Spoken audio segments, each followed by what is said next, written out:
Hello everyone, and welcome to Survival Live. Now of course this is an incredibly special episode of Survival Live, and the reason why is that this is the time we're going to be fighting the Ender Dragon. If you remember from the last episode, we went mining to prepare to fight it, and although there's only a small amount of preparation we have to do now, we should be able to fight it fairly soon. So, we're going to start by basically getting out of the strip mine we were in last time. Although I do believe the Deep Dark is fairly near here, it might be interesting in the future to go around through here and maybe try and raid an ancient city. But for now we might even just try our luck, see if we mine forward and instantly find some diamonds, just for maybe 30 seconds, because why not? But I'm guessing that's not going to happen, so basically we're going to go back up the ladder, and then from there of course we can get all of our supplies together to defeat the Ender Dragon. Also in the last episode we went out and we got the stronghold, and of course we have all of our materials there, and welcome everyone to the stream who just joined on. And also for some people asking about my Minecraft server being offline, unfortunately yes it was offline for a while, but now it's fully back up and we shouldn't have any more issues, so if you do want to play on there again, feel free to jump back on and join that server, and there is all the info you need for that in the Discord. The Bedrock IP has changed, but other than that it is still play.eyecraftmc.com. Anyway, we're going to go back up here, and I hope that everyone's having a great Saturday today. I know I'm doing pretty good, and I just had some amazing things I recorded yesterday for a new video, and I'm sure you guys will like that one. And it's actually slightly related to the thing I'm doing today, but I'm not going to spoil anything more than that. But anyway, we're going to go back up our entirely incredibly long ladder right here. And hopefully we won't die immediately. I don't actually think I'm going to die doing this, because I have been doing a little bit of practice just to make sure that we don't have any issues. And fighting the Ender Dragon isn't actually as difficult as you would think. The real difficulty is not looking at Endermen, because an Enderman can very easily end an Ender Dragon fight. And as well as that, you just want to be careful it doesn't throw you into the air too much. So we're going to make sure to have items with us that can have us be able to effectively work against those scenarios, and not have any major issues of dying by those two methods. But hello everyone who's just joining onto the stream, and I'm hoping this will be a really successful one. I'm really excited for this because I feel like when you defeat the Ender Dragon in Minecraft, the Minecraft world really changes.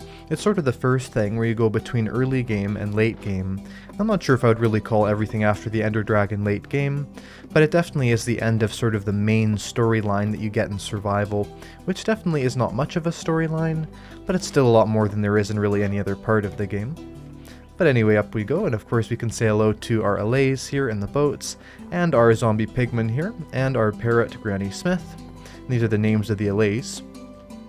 But either way, we're going to get our mining supplies put away, as of course we were just mining, and then we'll get everything together for the Ender Dragon fight.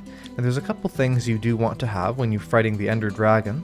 The first one is a good supply of building blocks. That's what's really important, because not only can you use those to, of course, let's say, pillar up to all those the end towers that of course have the end crystals on them, but as well as that you can use them to pillar out if the platform where you spawn in happens to be outside of the end island. So they're just really important to have those extra things. I've also seen some people bring dirt blocks. The problem with that is that Endermen can actually pick them up. So you can definitely have some major issues with Endermen potentially taking apart what you're building.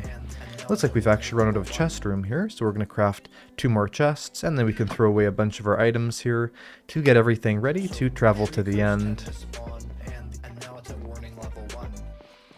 And everyone's saying good morning, good afternoon, good night, and good morning, and any other time zone you're in to everyone here. And it looks like we just had someone give 20 Eyecraftmc memberships. Well, that's absolutely incredible.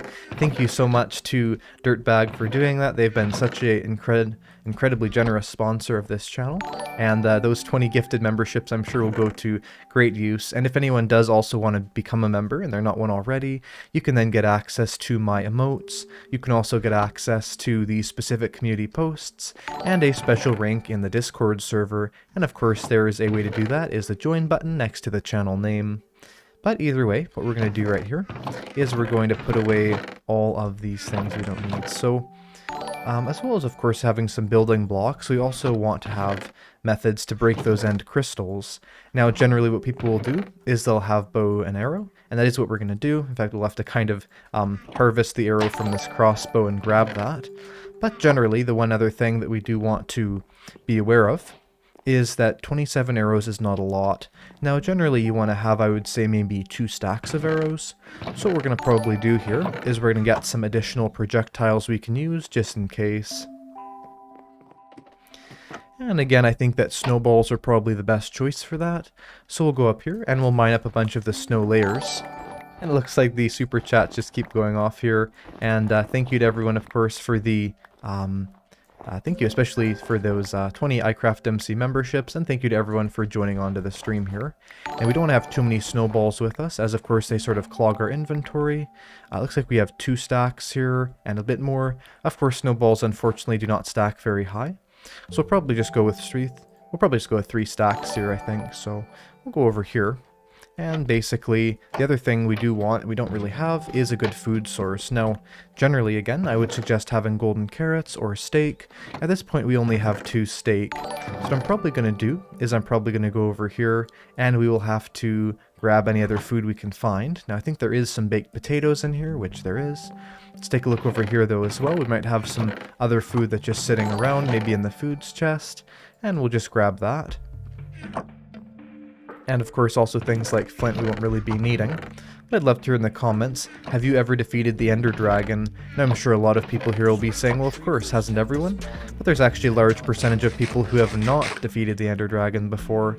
And so something that's really important I found is to show people how to defeat the Ender Dragon, because it's not necessarily that straightforward, and it can be a bit difficult to do. Anyway, we have 18 diamonds, so we have decently full iron armor, but we want to have the most amount of diamond armor we can, and I think that the best way we can do this is probably a chest plate, helmet, and shoes. The problem is with any other pattern is that then we're going to have a lot extra. So let's say we went leggings, helmet, shoes like this, we'd still have 2 diamonds left over, but with this one we'll only have 1 diamond left. So we're going to do that and have everything here but the shoes. So we'll have the chest plate here, diamond helmet, and the boots. And it looks like we just had 2 super chats here, and I'll read them off in just a second. And we're just going to switch out these things. Now we do have feather falling 2 iron boots. Feather falling 2 could be super useful, so I may bring those, but I think the diamond leggings and the diamond, or not the diamond leggings, but I think the diamond boots will probably have better things. And for super chats, we also have another membership I didn't read, but thank you to EnconsecratE for becoming a member of the I Squad, and also thank you to Brandon Gentry for the super chat. He said, so glad I have my weekends off again. Saturday Minecraft is a best way to spend the day, and I definitely agree with that one. We also have another super chat from Dirtbag there, which is a very amazing super chat. Thanks Eyecraft for the awesome videos and tutorials, as well as the SMP. Just beat the Ender Dragon on easy for the first time 3 weeks ago. Well, that's pretty awesome. This world is on hard mode, so we're going to see if we can defeat it in that mode. And believe it or not, there's not a lot of differences between easy, normal, and hard mode I've found. And so generally for me, I found that the amount of challenge that there is between, let's say, easy and hard isn't that much. Anyway, we're going to grab all these things we have. Our leggings do have Protection 4 and Unbreaking 3, so we're going to be decent just keeping those on. But let's see what enchantments we have. Now here's Protection 4, but we do not have 30 levels. We could do though, because we do have a bunch of the skulk, and of course the skulk gives us XP. Is we could go over here and we could just break a bit of this skulk by basically just placing it and breaking it like this very quickly, and get ourselves slowly but surely up to level 30. In fact, it's actually fairly quickly, considering that most other methods of XP would involve having to kill a whole bunch of mobs and all kinds of different things. So we're going to go through here and we are going to break all this. Although we do not have, I don't think, a diamond hoe that's really quick anymore. I think we might have broke it, or maybe it's not here. We can still use this stone hoe, and that should be pretty useful. So we'll go through all here and break that. And of course, we're basically up to level 30 already. We'll just finish all this up. And actually, I really enjoy the fact that Minecraft has added these skulk blocks into the game. I think a lot of people don't use them as much as you'd think. Just because, of course, there's something that's sort of far away and in the deep dark seems kind of dangerous, but in the end of the day, having a block to actually store XP with is something that the community has wanted for a very long time. And And I've heard people talking about it for a long time as well, so that's pretty good that way. But either way, let's put away these other random items we have, and now we have 30 levels, and so we should be able to enchant this chest plate. So we'll go over here, and it looks like we do have Protection 4. Now obviously that's really good, so we're going to grab that. Along with it was Unbreaking 3, which is also quite nice. Let's see what enchantments show up on here. We have Unbreaking 3 on the boots, or we have Respiration 3 on the helmet. Well, I think that if we place down some torches, we can probably get that down a little bit, as of course we do not have ourselves enough levels. We only have 27. But let's take a look over here. So if we put in the boots now that it's probably down a bit, it's now level 24. That's a little bit too low. We might try placing a torch over here. The idea with the torches is we're kind of blocking off that book from powering the enchanting table. So for instance, right here we'll see what we get with the boots. Looks like fire protection 2, so not the best. Definitely feather falling would have been better, but it is what it is. And we'll go over here and take a look at the helmet, and that also has fire protection 3, which is just not very good. So what we'll probably do, and this is the best idea when you're in this situation, you just want to give it a blank enchantment. Take that enchantment, put it in the grindstone and get rid of it, and then go through here and see what options we get now. So of course we're going to have to block this off a little bit more. And at 22 we have Respiration 2, which is really not that good at all. Looks like we might have to just reset this one more time and see what we can get. As of course we do want as best of the enchantment as possible. At level 22 there we have Protection 3, that's pretty good. And with it we even got some Aqua Affinity, so this is definitely going to help us quite a bit with the Protection 4 chest plate especially, and the leggings here that have Protection 4 on the iron. So this is going to be really decent armor, and that's kind of the trick, is you want to have the best armor as you possibly can, but it definitely does not have to be perfect. I've seen some people that wait to defeat the Ender Dragon until they have full diamond armor, and even maybe netherite armor. That really is not useful whatsoever, so I would generally just suggest getting really nice armor, maybe of iron, or maybe even somewhat of diamond, but I've definitely defeated the Ender Dragon in iron armor, even unenchanted. Really the damage you take from the Ender Dragon is sort of all or nothing, so either you're going to basically be instantly killed by it, or you're going to be pretty well fine. But anyway, some other things that's going to be really helpful is actually boats. They may be wondering, why would we need boats? But the answer is quite interesting, and that is that Endermen are one of the biggest dangers of fighting the Ender Dragon. Even though you wouldn't think so, they definitely are. And so because of that, we can use these boats to potentially trap those Endermen. As well as that, a water bucket is incredibly vital. And as well as having that water bucket, you might even well grab a second one. The reason for a second water bucket is that sometimes your water can be destroyed, and because it's just so important, having two of those is really a necessity. So we're going to go over here and we are going to grab that.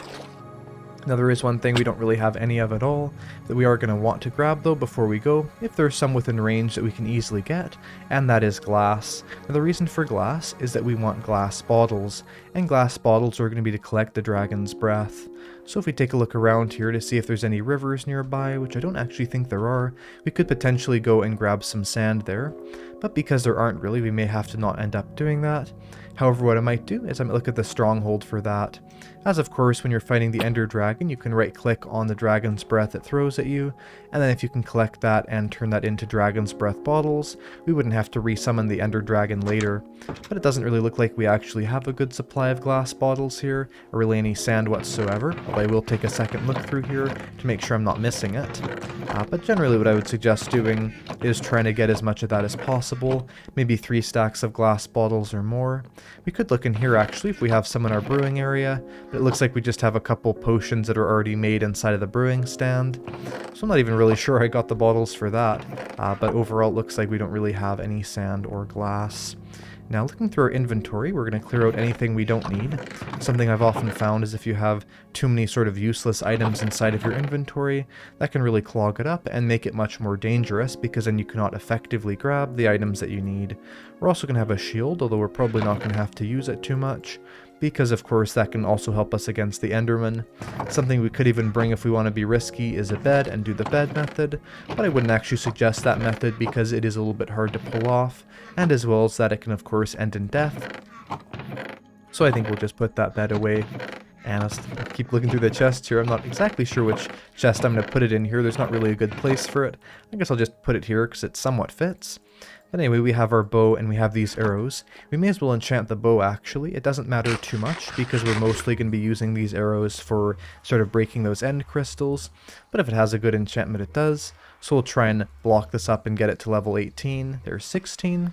Let's see if this gives us 18. I'm not even sure if we can really get it in this scenario. But again, we're just trying to strategically block off the bookshelves. There we go. We have Unbreaking 2. I mean, that's better than nothing. At this point, it doesn't really matter. The reason why you want to kind of do this at this part as well is because if you do die when fighting the Ender Dragon, you're at least losing as few levels as possible. And that's actually another really important thing, is that one thing I'll often do in my Minecraft worlds, if I'm not really being very careful, is after I've defeated the Ender Dragon and I have, let's say, 60 or 70 levels, depending on how many I started with, I'll sometimes die, and I'll lose all those levels, which although they can be easy to get back with, let's say, an Enderman farm, definitely in early game Minecraft having 60 or 70 levels is really, really difficult, I would say. Someone says, when do you go exploring? I generally go exploring in Minecraft fairly early on, so I would say once I have a good food source, maybe some iron armor. The reason why it's good to go exploring soon is that if you, let's say, find some diamonds in a blacksmith chest or maybe in a desert temple, that can really cut a lot of time off. But anyway, let's take a look through here. We don't need these doors either. Other than that, we're looking almost ready. Now, one other thing you do also want is some scaffolding. We only really have bamboo in this world at this point. We don't really have a good source of string. But something we can do is we can actually craft that scaffolding when we are in the stronghold, because there's some cobwebs there we can break for string. One other thing you can bring if you want is some wood. The reason for that is that sometimes it is useful if you need to emergency craft something, or also if you end up going to the end dimensions outer islands later on, that can be useful. But either way, I think we're going to head off into the nether. I can't really think of anything we need that we don't have on us yet. I'll take one more double check here, but it does seem like it's really important. Again, with the main things being you want scaffolding, arrows, snowballs, you want to have as much armor as possible. You want to bring boats for emergency enderman kills, of course, as that's like one of the biggest causes of death. And also when we do get to the end, we're going to want to kill some endermen before we actually fight the ender dragon, because having ender pearls, I would say, is even more vital to not dying than, let's say, a water bucket, because you can do a really, really easy sort of MLG jump with those. But here we are in the nether, and I might even fight a couple of these skeletons real quick, just to get our arrow supply up a small ways, and we can maybe even do a little bit of practice here. Of course, with skeletons, the trick is to have your shield, and with a shield, skeletons are really, really easy. We also do have a looting 3 sword, so we have a chance of getting a really large amount of arrows. So we'll just go through here and get this skeleton. Looks like between those we've already have about 5 more arrows, I think, which is good. So we'll go over here and grab one more, but now we're going to head off. Someone said iron armor protection 4 is better than diamond armor. Well, definitely the protection enchantment helps things a lot. The one thing you do want to be aware of is the fact that because iron armor breaks so quickly, oftentimes during your long and prolonged fight, like let's say with shulkers in the outer end islands, or maybe even with the ender dragon, the iron armor can break, and of course once it does, then you're definitely in a bad situation. Anyway, I believe the portal is just over here. It's sort of an odd place to get to it, kind of downwards here, and I didn't mark it out very well if I remember correctly. But more or less we want to sort of head down there. And so I think the trick is going to be to sort of find our way over here. And then I think, yeah, the path's down there, I believe. So we'll go over here. Looks like we do have a nice easy supply of arrows actually, though, from all these skeletons. So we're going to head back down. Now, if it's not this way, I do know it's fairly nearby, so we can always use this to make our way over here. That's another thing I would definitely suggest, is to make sure that you have a good supply of sort of arrows on you. But as well as that, you want to have a nice pathway to get over to your portal. Now from here, I don't actually see it. I think it might be over there, in fact. So we're going to take a look over there. Definitely a little bit dangerous where we are. So we're going to be sure to get ourselves some emergency items nearby. But basically, we can hopefully just punch our way through here and go around the edge. This shouldn't be too bad. There we go, and you can sort of see those blocks sort of mark out the path. And there is another skeleton. It's funny because, like, right there, let's say I put up my shield. It wasn't just quite enough in time for the skeleton to be able to shoot me before of it. So we'll go over here.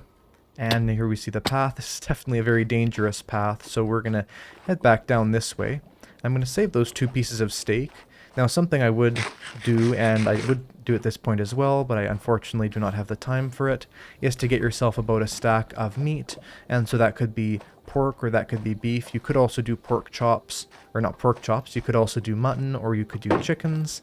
But the thing is with both of those is that unfortunately they do not have as good of a hunger level or saturation, so they're really just not as good to do.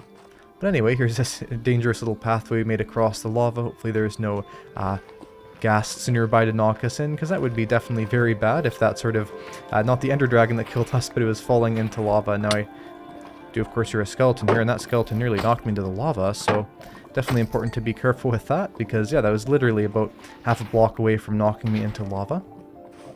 But either way, up we go, and I think I see the blocks, there they are.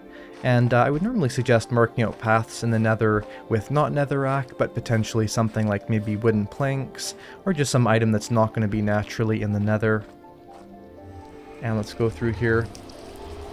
And someone said skeletons are annoying even with the best diamond armor, and that's definitely true. Skeletons are just a really annoying mob inside of Minecraft. And let's look in here.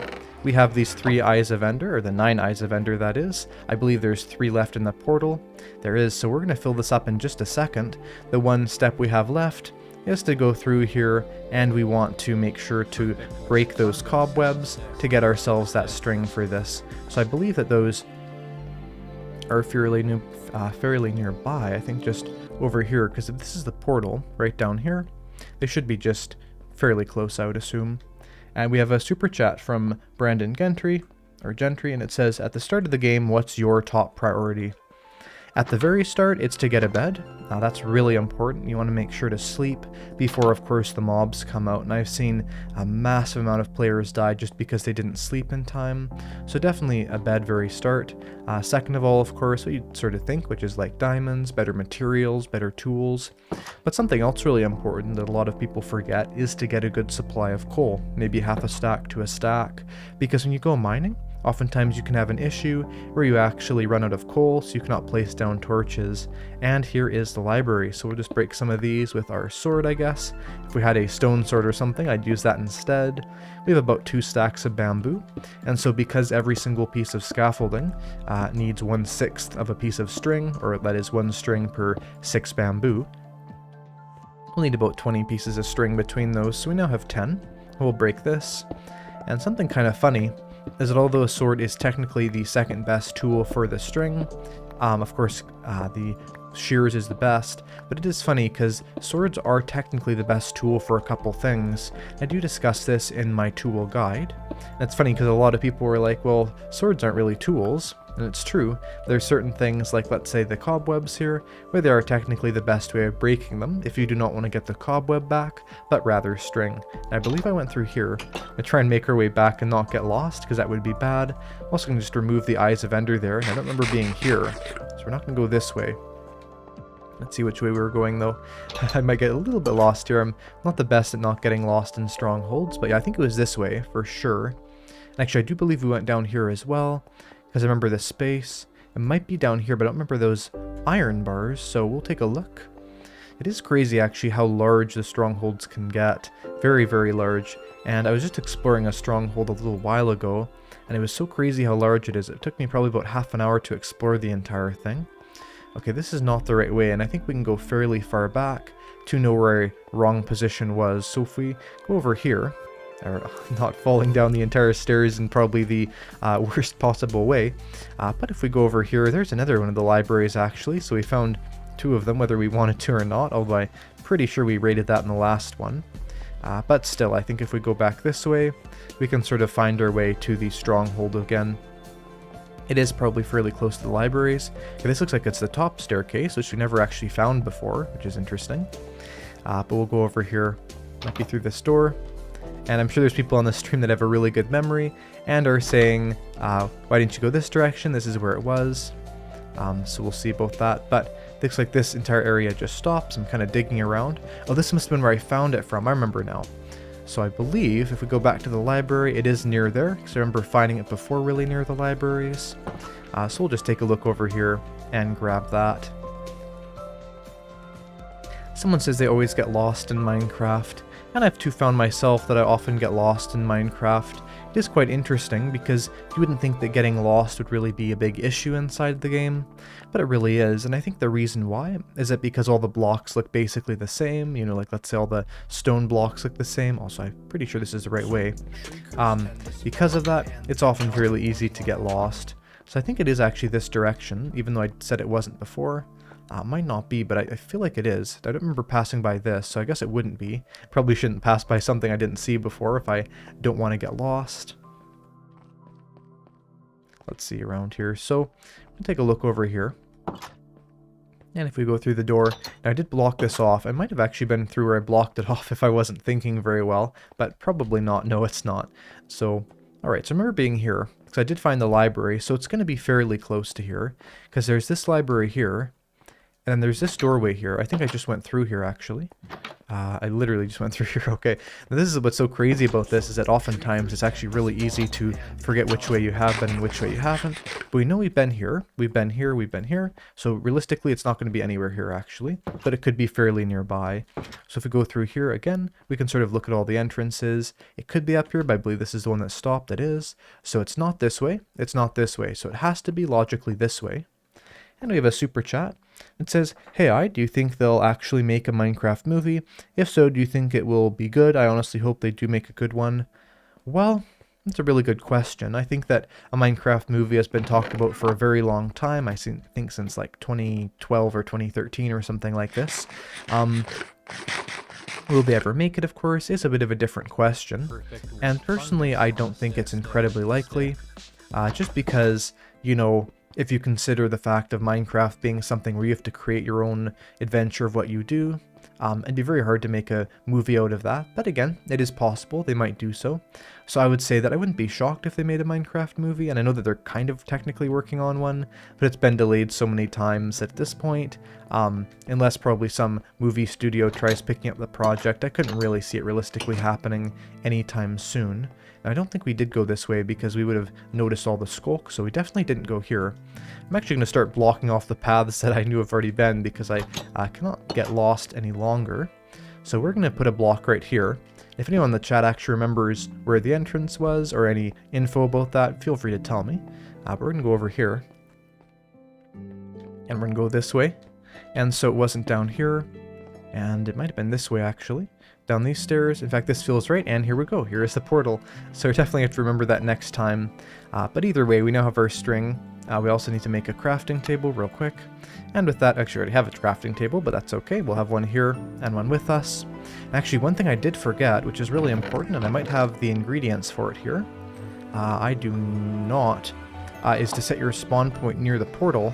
The reason why is, of course, if you die, you can actually get back and grab your stuff. So even though it seems a little bit silly, I might quickly run back and do that. But either way, what we're going to do is we're going to craft this into scaffolding. There we go. We'll just throw away all the extra stuff into this chest because we don't really need it. We could also technically use some of these books to sort of make better the tools that we have. So for instance, putting protection 3 maybe on here to level it up to protection 4. But I think at this point, those sort of small increases aren't going to be that important. So what I'm going to do real quick is we're just going to head back really quickly and more or less just get ourselves a bed, set our spawn point here, and then basically go to the end and defeat the Ender Dragon. And of course, although it's not super common, it is always important to just make sure that just in case if you die, that you can get there. Because another problem is that sometimes, depending on what your Minecraft game is configured like, the end I mentioned can actually be loaded. So your items can also despawn if you do end up dying inside of the end. So you want to be really, really careful about that. We're going to go through here, and of course here we are with all of our incredibly valuable items, going through the most dangerous part of the Minecraft world. I really would say that the Nether tends to be more dangerous than the end, which is kind of strange, but it does seem to be true. So we're going to make a bit of a staircase up here, and actually always when making a staircase in the Nether, have a block in your offhand, because if you do mine into lava, you can really quickly place down a block, stop that lava. In fact, yeah, like right that, I literally predicted that because it's very common, and there we go, and we did not end up dying, but you want to be really careful, because if we had not have done that, that could have been a really tragic death, and unfortunately, I've sometimes had worlds where I died like that, so it's really common, and you want to be careful about that. But Either way, I'm pretty sure that if we just go up here, we should have a decently quick route all the way back up to our main portal. That is in the Soul Sand Valley there. We could even kill a couple more skeletons for arrows. Looks like there is sort of a strangely direct place that ghast could see me from though, but I'm fairly certain that path won't really be very visible anymore. Looks like there's a second ghast actually. And so we're probably going to not end up dealing with it. Now I believe our portal is this direction. The thing about ghasts is if they can't see you, you can't see them. Or that's the wrong way around. If you can't see them, they can't see you, which I guess does sort of work both ways. And so because of that, you just want to be really careful that you do not, if you see a ghast, you basically just hide behind a block and then they will not go after you anymore because they don't really seek after you like, let's say, a zombie would. They sort of just shoot at you if they see you. We can go through here. Okay, yeah, there's our portal up there. So it's kind of like a really weird route we're taking. We have to be quite careful of that ghast there. But if we dig into the wall a little bit, we can sort of make a somewhat safe staircase. This is definitely not the best route, but again, we should be okay. And someone says they really love my videos, and thank you so much for that. Anyway, we're going to go up here, and basically, right over here, you can see there's that. Now, we want to sort of make a pathway along the edge of here, and because of that, we're going to be decently okay. We're going to go over here. Someone said grab string in the library to make a bed. That's actually a fairly decent idea. Of course, it's a bit late now that I'm halfway through the nether, but that is actually a pretty good idea. Of course, string can be turned into wool, and something really interesting is that in Bedrock Edition, you can actually directly craft cobwebs into string. So if some of you were wondering why I wasn't, let's say, just taking the cobwebs with shears and then crafting them into string, that's only something you can do in Bedrock. Inside of Java, you can only get the string if you break it with the sword. There's no way of directly crafting it, which is kind of interesting. But at least we have a more direct route back to our portal now, and we're going to go this way. And it's actually quite a funny thing between Bedrock and Java because, yeah, in Bedrock we have that amazing functionality where like one cobweb becomes 2 wool. So I definitely like that quite a bit. But either way, what we're going to do is we're going to quickly grab a bed or the supplies for a bed. Let's see if we can get, there's some wool in one of these chests. But if not, we can just grab one of our beds that's here. And in fact, we took a bed and we saved it in one of these chests, I remember. Here we go. There we have the bed. And now we can head back and we can go to the end. Now someone asked if I can make a guide on sorting their inventory and chests.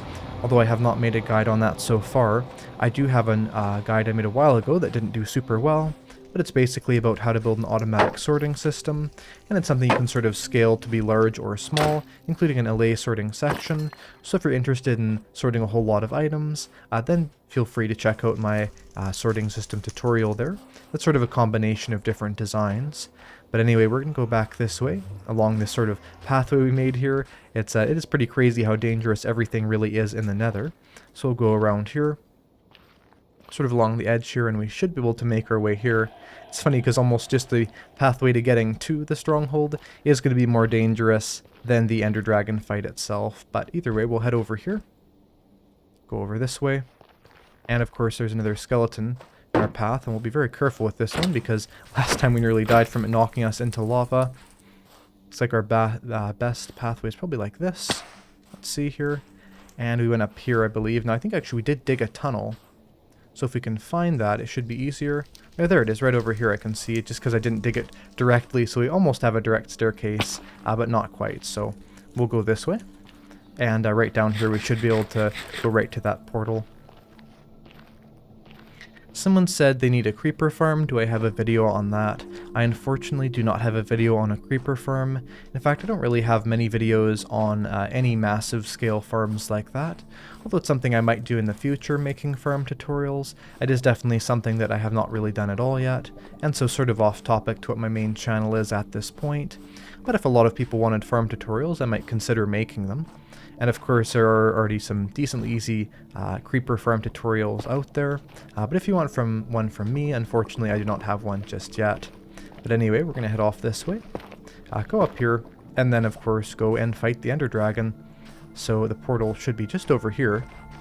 And it's pretty crazy thinking about the Ender Dragon fight inside of Minecraft, because one thing that I think a lot of people sort of underestimate is how important these events that the game sets out for you are. After all, the thing about the Ender Dragon fight is that although some people like speedrunning it and doing it instantly, and that can be fun I guess, I think that it's really one of the biggest challenges in the game, and also something where there's a lot of story behind it. But anyway, here we go, we're going to put in all these, so fill it all the way up. It's cool the sounds we get for this. And for the final portal in 3, or the final pearl, or actually final eye technically, like my eye, 3, 2, 1, go. There we go. And the portal is open. We'll do one last check to make sure we have everything we need. We are going to make sure to set our spawn point before we go through, because we have an easy way of getting back, and if we do die, we can grab a couple things here and go right through, and we'll be good. Let's get our inventory sorted out as well. You always want to be careful with that. We don't really need these torches, so we'll put that away. Alright, before I go through, we're just going to read this super chat, and it says, can you design a tropical fish bucket farm in a coral reef with a water elevator? Well, I can design that, but will I design that? That's a different question. There definitely are ways you could make something like that. Actually, a lush cave gets you basically as many tropical fish as a coral reef, or a warm ocean, of course. And so sometimes making a fish farm in a lush cave is actually a better idea because there's not a lot of water there. But either way, we're going to head off into the portal and we're going to defeat the Ender Dragon. And basically, in 3, 2, 1, to the dragon fight. Let's see what happens. So of course, here's our achievement, the end, because we've never been here before. We're going to mine out. I might actually lower my render real quick because we can't really see that far. So this will probably get us a bit better frame rates, which is going to also, of course, increase our chance of survival. I guess technically I should have kept my best pickaxes at home, but I'm not expecting to die, so we should be okay. We'll go up here. Let's go up here, and we can already hear the Ender Dragon. Now, one thing good is the Ender Dragon doesn't tend to go, like, underground, and so because of that, something we actually need to do here real quick, although it's kind of annoying, is we have to kill some Endermen, which I would never suggest doing at this stage, but I unfortunately have to, and the reason why is that I do not have any Ender Pearls, and Ender Pearls are probably the most important item to have in terms of defeating the Ender Dragon, so we're just going to kill a couple. We'll just anger a couple Endermen here. We don't want to get too many angered, because of course, if we get too many angered and then the Ender Dragon comes to us, then we're basically dead. But a couple of them should be good, maybe about a stack of Ender Pearls. There we go. That should be enough. Now that they're all here, we're just going to kill them with our really powerful sword here. It actually has looting on it as well. And you can notice the Ender Dragon isn't really flying out to where we are, as we're a little bit too far away, although I do hear the Ender Dragon right above us. So you do want to be careful. I guess it is actually flying out to where we are. It's kind of funny timing, but anyway, 15 Ender Pearls, that's definitely enough. We're just going to get our inventory sorted here. I think we should be good. So of course, step 1 is always to get those end crystals. Now, it's fairly easy. You just want to kind of aim for them and shoot them. That's a little bit high. That's a little bit low, actually. I'm usually pretty good at this. There we go. And of course, you have to be careful, because, for instance, I do have 50 arrows, but if you run out, you want to be really careful. We just have a super chat that says, do not read this. You need to focus on the Ender Dragon. All right. And the Ender Dragon's flying towards us. We want to be careful about that. That's one of the easiest places to die during the entire fight, is when it's flying towards us. This is also not an appropriate song. I'm gonna get on the right song for this, I think. I don't think we need to be listening to Chirp as we're defeating the Ender Dragon. Just maybe not the best choice of music. So let's actually get the probably the best song for this, which I think is probably the credits music. So let's see if we can find that. If it's on my list, it may not be. I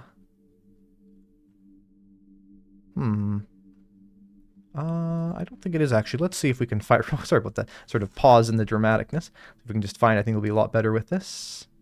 And I cannot find it, so we'll go to. Oh, here it is.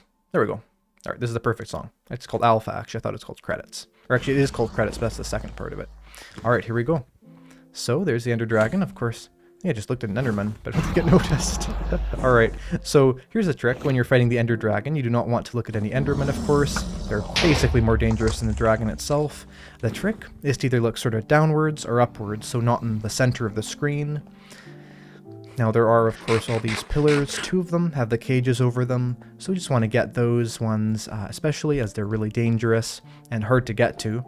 Now, I can see there's a pillar up here where there's a dragon, and actually we could probably get this fairly easily. The dragon's sort of at the main part of the portal. It's kind of safer, kind of not. So we're going to go over here, but basically you can kind of get it from this angle, probably like that, maybe a little low. No, there we go. There is one up here, but might be a little bit harder to get. No, there we go, perfect. You notice the dragon's flying directly towards us. That is what it always does, basically, when it's in the center. It'll then go directly towards you, so always important to be really, really careful with that. Now we're going to get those two caged end crystals next. This is where it gets kind of dangerous, so we're probably going to pillar up here with the scaffolding. And this is really where you want to be really careful, because I feel like most deaths are going to be either here or when you're doing the final hits on the dragon. So we're going to go over here. You'll notice it just threw something at us, so we'll go up here. If you did have the bottles with you, you could just right click on this and collect it up so it would actually disappear, but as well as that you could also get the dragon's breath item. So we want to make a pillar up with scaffolding, or of course you can place down the deep slate, and then before you fall, place down a water bucket. That way if you do end up falling down, you'll be safe. We could even place it here so it spreads out a bit more. If you notice the dragon's sort of coming in for a landing, oftentimes it will interrupt this, so we want to be careful as there's a really big chance it'll break the scaffolding beneath us. But as long as basically we can break this in time. In fact, yeah, I did do that, literally, kind of comically. So that is really common, so you want to be careful for that. That's why we have the water at the bottom there.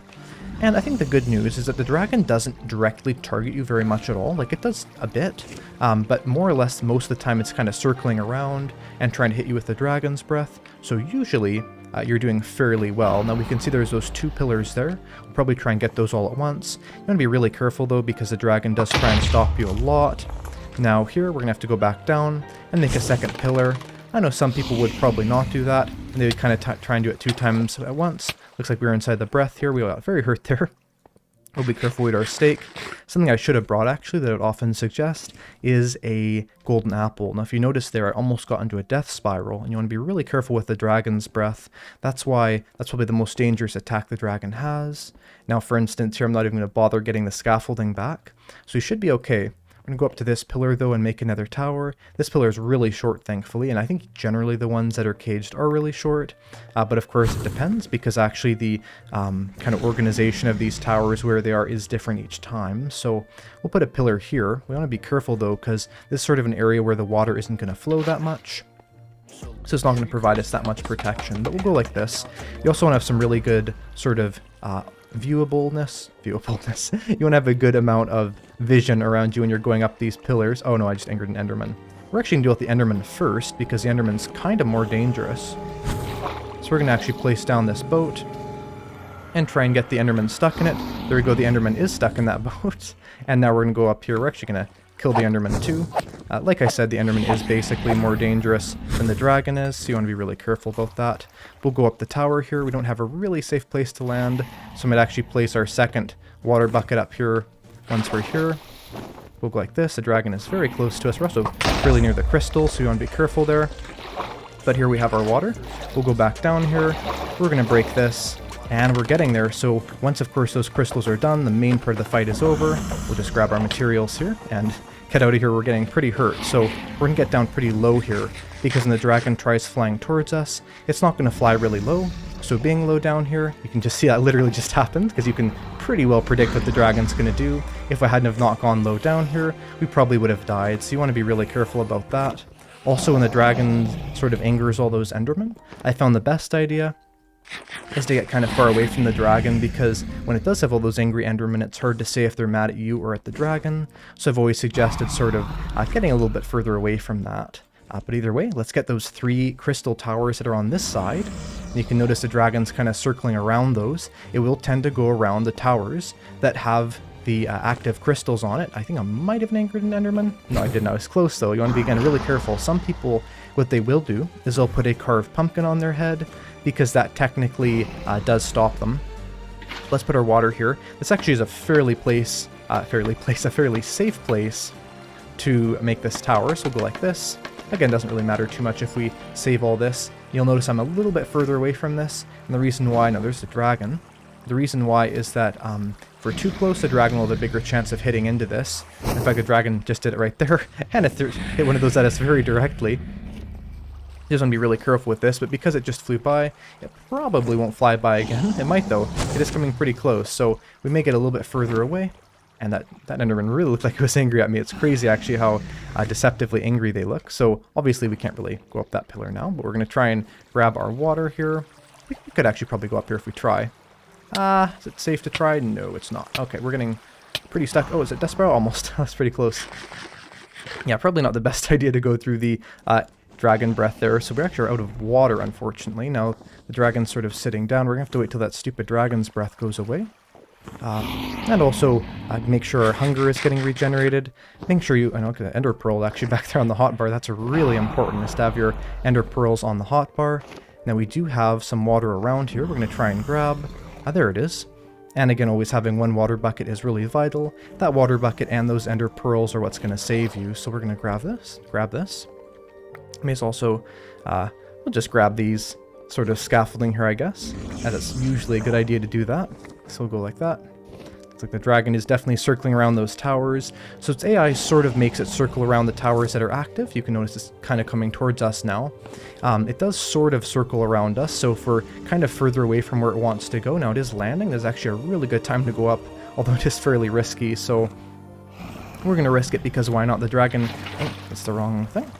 The dragon does generally not try and go directly into where you are, but we'll find out what happens. It may... In fact, it's fairly likely... Okay. Be careful. There we go. That's where I used the ender pearl there. Now, it wouldn't have killed us at that height, but you want to be really careful with that, as the dragon does tend to go directly forward. Now, if we fly a little bit away, the dragon's probably about to hit one of the dragon's breath at us. So if we kind of go over here to distract it, so if it does throw one, it's going to throw it over here. We should be a little bit better off. But again, with those 3 towers there, it's very likely to try that. And there we go. We kind of went the wrong time over here. So there's the dragon's breath there. We'll let it hit kind of at this direction. I don't really see it. There's that other one. So after that one, this seems like a good time. Let's go up here finally again. Hopefully we can actually head up in time. If the dragon does hit you super directly, it can sometimes be an instant death. I remember one time I was fighting the ender dragon with elytra, which I very, very rarely do, because generally I just like the challenge, even if I do have elytra, of doing it without it. And so because of that, basically, see if I can get that one first. There we go. And we'll fall back down here. But basically because of that, I actually flew directly into the ender dragon and instantly died. And so you always want to be really, really careful with that. Because of course the ender dragon does have this massive amount of damage it gives you. And so if you get too far into its hitbox, you will die. But anyway, I think there's just one tower left, and it's right over here. We do actually have a chance too of being able to hit it.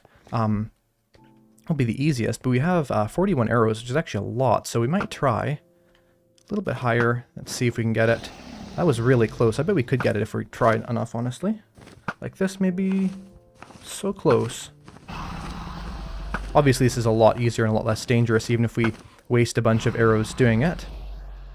And there comes the dragon directly at us. We're just going to move here very quickly. Even saw we got a slight bit of damage there because we might have sort of touched the corner of its hitbox. And I've been looking around a lot, so you want to be careful I don't anger any endermen still. But we could basically make a tower anywhere at this point. I mean, even over here is probably fine. We just have to get a bit of a different vantage point to be able to hit that. So we may as well try this, making the big tower upwards. This is probably a good time as any. I found oftentimes speed is the best idea, because if you stay around one area for too long, the dragon will kind of aim for there more. Even from here, we're probably fairly good, even if we can't really see it. See if we can get that crystal. We cannot yet, so we're going to go a little bit higher up.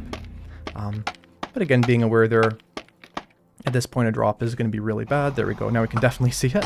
And we got it. And we can fall back down. That's the one reason why scaffolding is good, is because then you can break that, and you can grab all of it as it falls back down. But I think so anyway, I'll take a look around. That is all the towers that are destroyed. So we're going to take a look around, and we're going to see if we can see any that it's charging from. Now it'll kind of go around the one that's charging it. It is not. So let's try and hit it on the way down. On hitboxes there, even though it's a little bit annoying, because basically with hitboxes on, you can have a better idea of where to hit the dragon. Now it's going to be really loud here. I'm just going to go beneath it. We're just going to turn down the volume here real quick so you can actually hear literally anything whatsoever. And now we're just going to jump up and hit it. You want to be careful though, because at this stage, if you jump up too much, then the dragon, when it flies away, will actually shoot you into the air. So we're going to kind of be aware not to do that too much. If you can hit the dragon without jumping up, which you can depending on its position, then you're okay. So like right there, if we had jumped up when it flew away, we would have been doing really badly and flown up into the air maybe 100 blocks or something like that. So generally what I would suggest is sort of not jumping too much, doing too many critical hits, of course. You do jump because you want critical hits, but that can be pretty dangerous. Now because all those towers are gone, it'll actually tend to land a lot more, and so because of that we have a much better chance of, getting it fairly quickly here. But thankfully, again, about half the dragon's fights, difficulty is already gone. In fact, I'd say most of the difficulty is in the first stage of just getting those towers, because you're in the air kind of in those difficult positions. Now we do have 27 arrows as well, which is really good, because arrows are generally a little bit more effective, and although of course we can get it when it's flying around as well. Now when it sort of comes into land, this is one of the best times to try and hit it, because then you get that extra damage from the arrows, and it's not invulnerable. But anyway, there we go. We're going to go underneath the dragon again, and if you had the dragon's breath bottles, you'd also pick it up right there. So we'll try and get it, but again, being careful not to fly up too much. And we can get the dragon down to about 50% now. In fact, we can hit it here without jumping, so we're definitely not going to jump. And there it went and it flew away. And we should be able to hit it here as well. It's fairly close. There we go. The trick is to sort of hit right in front of it. And especially when it's flying away really close, we can basically land most shots of it. Kind of missed like one there, but sort of like this. We went a little bit higher, because of course the bow has this angle to it where it'll hit. We're getting pretty close here, which is really awesome. And there we go, and there's of course the dragon's breath. Something really bad actually is if the dragon's breath goes at the main end fountain, which is what this is called, then you can not really be able to hit the ender dragon until that dragon's breath goes away, so you always want to be careful of that. But let's shoot this, and it's getting closer. There we go, that's actually a pretty good shot there. See what we can do, and get the dragon, getting pretty close. There we go, now it looks like it's kind of getting closer. Again, those dragon's breath, avoiding that, it's so important. Actually, I remember seeing in some of the Dream manhunts, Dream would often die from the dragon's breath. Well, not often, but a couple times. Because sort of everyone expects it to not be that dangerous, but it really is just such a massively dangerous amount of damage. And it kind of has like an exponential damage thing, where you kind of sort of get more damage as you go. And that arrow looked really close, like it was going to hit. It's just a little bit far. Probably shouldn't waste too many arrows, actually only have 5 left, so we'll probably just stop and wait till the dragon flies down. Only about 30%, maybe 25% of its health left, so we're getting pretty close. But I want everyone in the chat to cheer me on as I try and finish off the ender dragon. Just spam the chat with as many encouraging messages as you can as we try and defeat this and free this world from the ender dragon. So let's see what happens. Down comes the ender dragon. We're going to go beneath it. Being careful there, of course, if we've got some damage. But let's see what we can do. Everyone tell me though in the chat, let's try and get this going. Let's defeat the ender dragon and let's free this world. Here we go, we're getting really close, everyone. Encouraging messages, everyone. Let's see what we can do. Keep going, let's go, let's go. We're getting really close. Let's see if we can do it this cycle. We might be able to, and, oh no, we flew away. Okay, there we go. Literally one hit left. One hit left. We shoot some arrows. If we did, we could kill it in the air, but we can't, and here it is. We're so close. So the second it lands, we'll be able to get it. Let's see if we can do it, everyone. Let's see. One health left. This is the most dramatic moment. Of course, the music here as well. This is pretty crazy. So let's see what we can do here, and let's try and defeat the ender dragon. It is, of course, not landing yet. Let's see what we can do. All right. There's some dragon's breath. We're gonna have to avoid that and be careful. Here's the final moment. Hopefully the dragon's breath will stop and the dragon will eventually land and we can hit that successfully. Let's go, let's go. Come on, it's getting close. Come on, dragon, land. I think the dragon knows when it lands it'll be dead. So let's hope it lands soon. There it goes. Round and round, hopefully. It'll come here and land quickly. And we can be fairly safe when it does. Is it going to go in? Again, I think it's just sort of putting it off, trying to distract us, maybe get us to look at an Enderman. But here it's changed its trajectory. It's coming in for the landing. And here we go. Here's the end. We should be able to defeat the Ender Dragon and finally free this world from the dragon. Free the end, of course, as the achievement says. Here is the dragon. Let's fly in close. Let's do this. Let's defeat the Ender Dragon. Let's beat the game. We've beat the game. We've beat the dragon, everyone. We've beat the dragon. We're about to die in the dragon's breath. We've done it. Look at it. Free the end. There we go. The dragon go up into the air, destroying slowly. There's all the XP. We can grab the XP. Here we go. Here we go. It's 34, 57, 51. This is so awesome, everyone. And someone gifted another 20 Eyecraftmc memberships, which is perfect. But anyway, 66 levels, 67 levels. almost 68 levels, and it looks like some XP went in here as well. We've done it. We've defeated the Ender Dragon. We've freed the end and liberated this world, which is so amazing. And it's really glad, I'm actually very glad I didn't die, because I wasn't 100% sure, but we did it. And we can now get the dragon's egg. If you want to know how to do that, of course you can mine underneath it, but I can't believe we did it. We actually defeated the Ender Dragon and have freed this world on the 6th episode of Survival Live. Even with the next generation achievement there. I think to celebrate this, we should definitely mine up some endstone here, and we should get ready for ourselves an awesome monument to this dragon kill with this dragon egg, and something I don't usually do actually. And I'm going to do this because I think it's really cool, is we're going to actually look at the entire credits. They're a little weird, but I've looked at them once or twice, but I think we're going to go through the entire credits as we sort of celebrate the fact of this. So we have our music all the way up, we're going to enjoy the entire credit sequence and read it, and we can kind of do this as we just think about the amazing fact that we have defeated the Ender Dragon, which is very exciting. Anyone who has the, access to the Eyecraftmc emotes, definitely use the Eyecraftmc pog there. It's perfect. Look, I see the player. You mean Eyecraftmc? Look at that. It's so awesome how they have the customized message there. And I think there's a lot of Minecraft's lore in the credits here as well. It's actually quite long, I think about 9 or 10 minutes. But thank you so much for the emotes in the chat. Thank you so much for all this. And it's definitely so exciting to think about the future we have in this world because we've defeated the Ender Dragon. Such an exciting thing. And, you know, a lot of players like rushing through the game and defeating the Ender Dragon and not even thinking about it.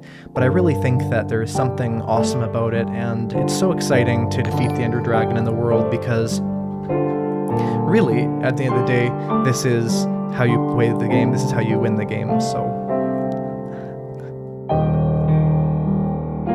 Now, I don't know a whole lot about this super chat, or not super chat, I don't know a whole lot about the credit scene, but it does seem like it's sort of trying to paint this picture of maybe there is these sort of immortal beings in the Minecraft world, and that you sort of, there's these secret things here. It's so interesting. We have these crazy texts and stuff, and let's read some of these super chats and messages.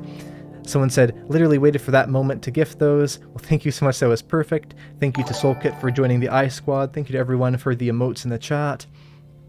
And thank you so much to that.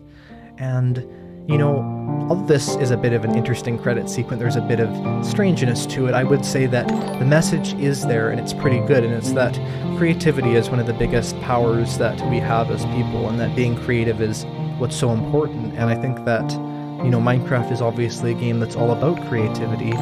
And so by having this credit sequence that, in an interesting way, shows that, really is something I enjoy in Minecraft. And let's see here any of the secrets we have being shown. And again, thank you to everyone for the messages.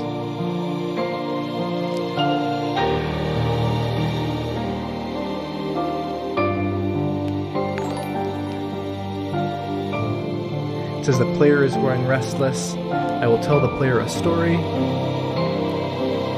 but not the truth. It's interesting, the lore behind this.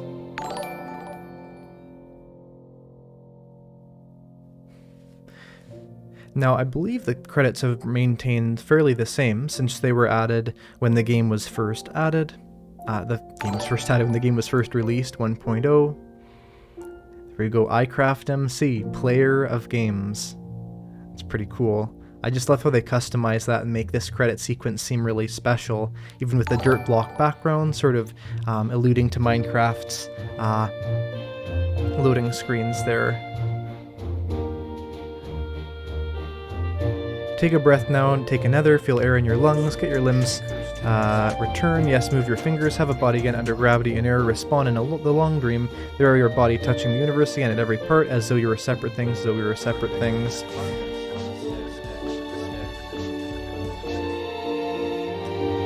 I think also the idea is that some of this sort of talks about the lore of respawning in the game and why you can die and come back. Look at once upon a time there was a player. The player was you, Eyecraftmc. So sometimes I thought itself human. Well, I'm actually an alien, so I don't think they know very much. But look at that.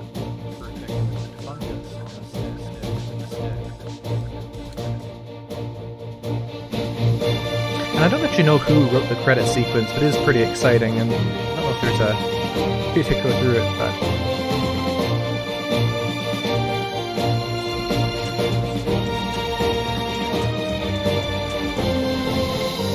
And I think this is actually a great opportunity to say thank you to everyone who is watching right now. Thank you to all of my viewers. I don't even know what the viewer count is. I hope that's nice. But I'm excited for the future of my channel, and I'm excited for even the future of this series.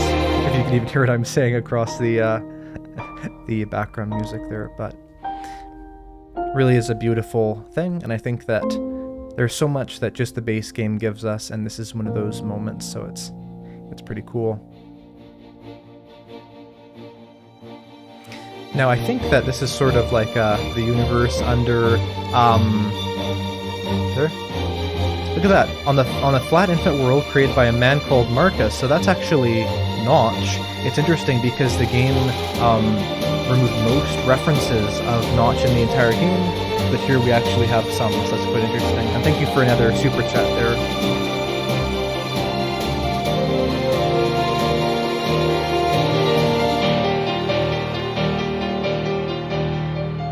Someone says, please make a monument for Gerald the Dragon, or Gerard the Dragon. I'm not sure if the dragon's name is Gerard.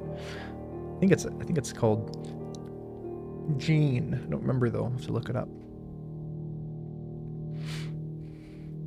It says, I am alive. I would hope so.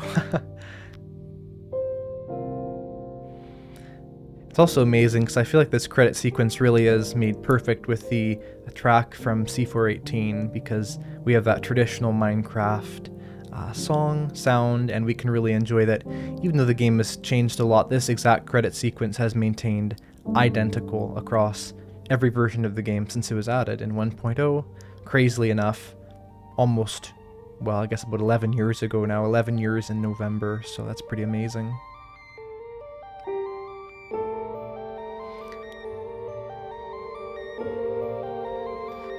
And tell me in the chat, have you ever defeated Minecraft and watched the entire credits and seen if there's any Easter eggs at the end? It's definitely an interesting game for sure.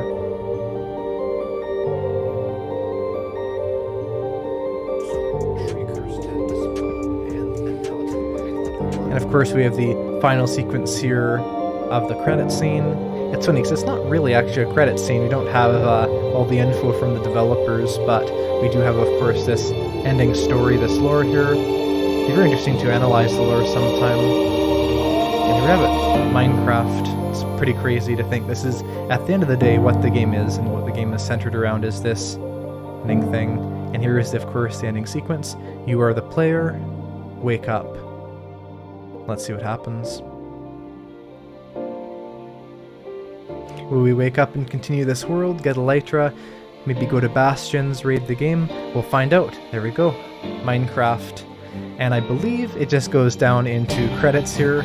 First we have here the head of Minecraft, and we have all these different things. I'm not sure if we'll go through the entire credit sequence of the entire staff, but it is pretty amazing to see that, all the people that worked hard on this, and just the amount of work that went through there. Of course, there's Jens Bergenstein, who is the Chief Creative Officer.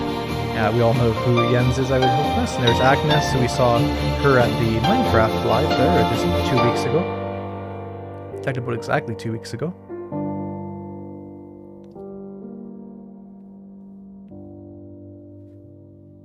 But there we have it. And we go through all that, and I hope the song is done. So I think the credits will be almost done here.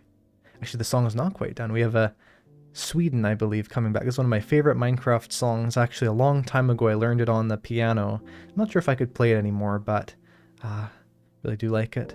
There's Corey Shavak and Heinrich. And actually, some of these people are, of course, well-known Minecraft developers. Some of them aren't. I guess just how active they are on social media. Of course, we have the narrative director. I'm not sure what they do. Maybe they plan out the storyline, something like making sure all the lore is consistent. That'd be quite an interesting thing to know.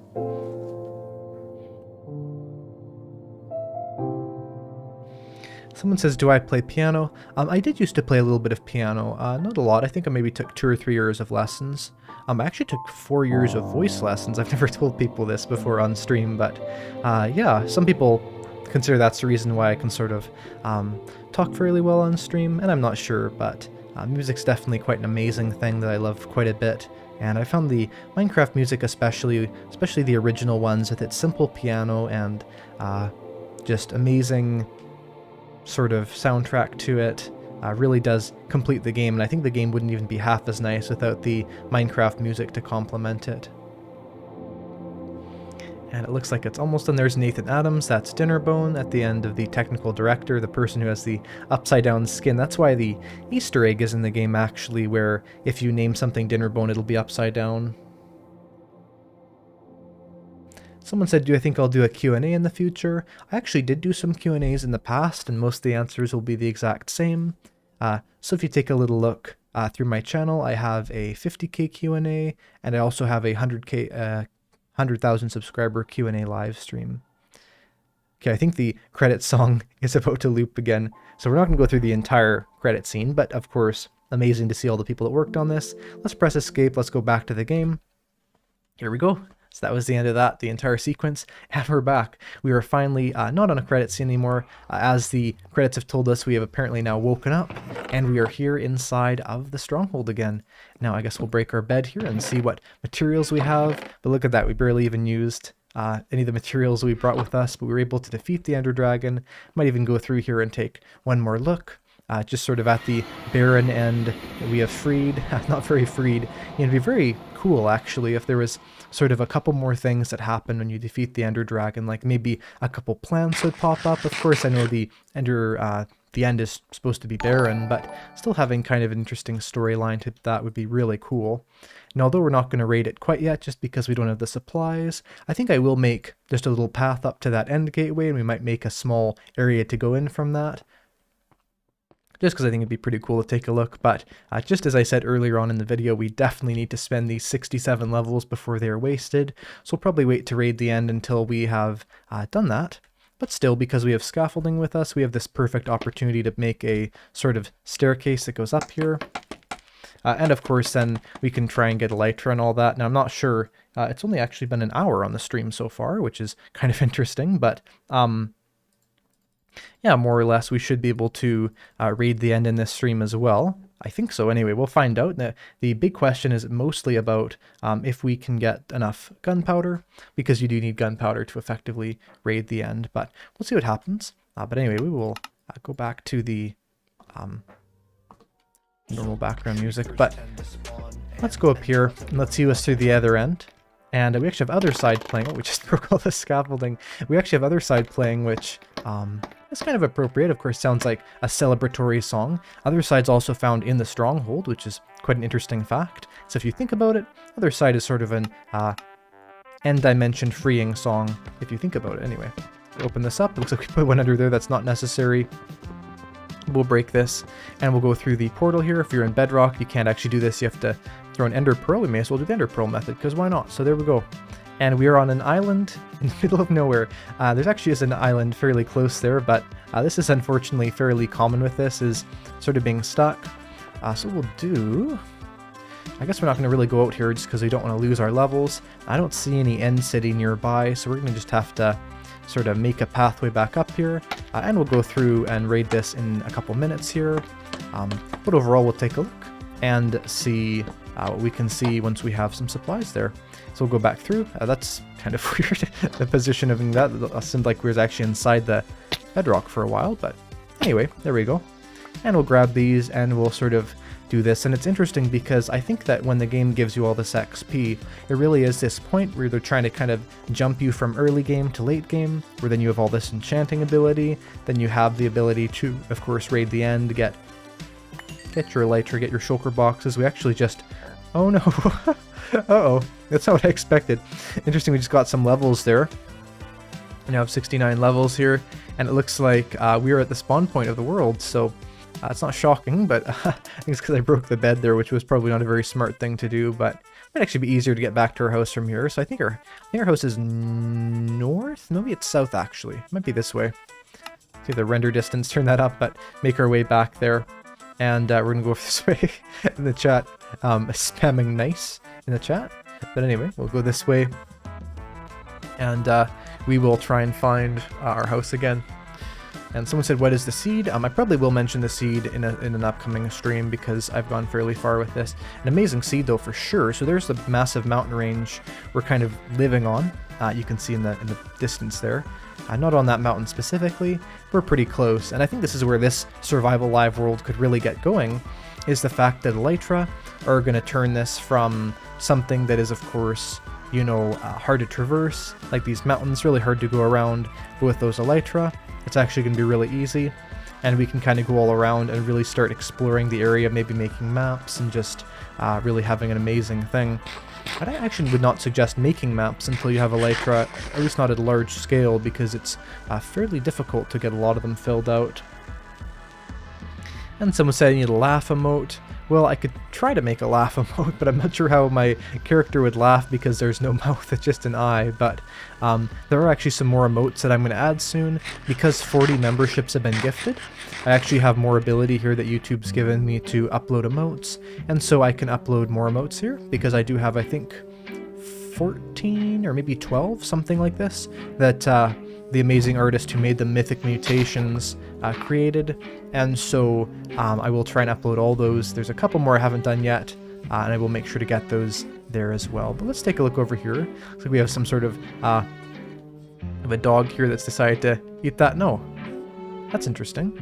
So I think you can actually breed wolves before they're tamed, and it's funny because if you can think about it, if you wanted to, let's say, you know, have a thing in multiplayer Minecraft for fun where people can sort of tame their own dogs, you could actually have a wolf farm, not a dog farm, where they're untamed, and then people can tame their own puppy that they want, which could be pretty cool.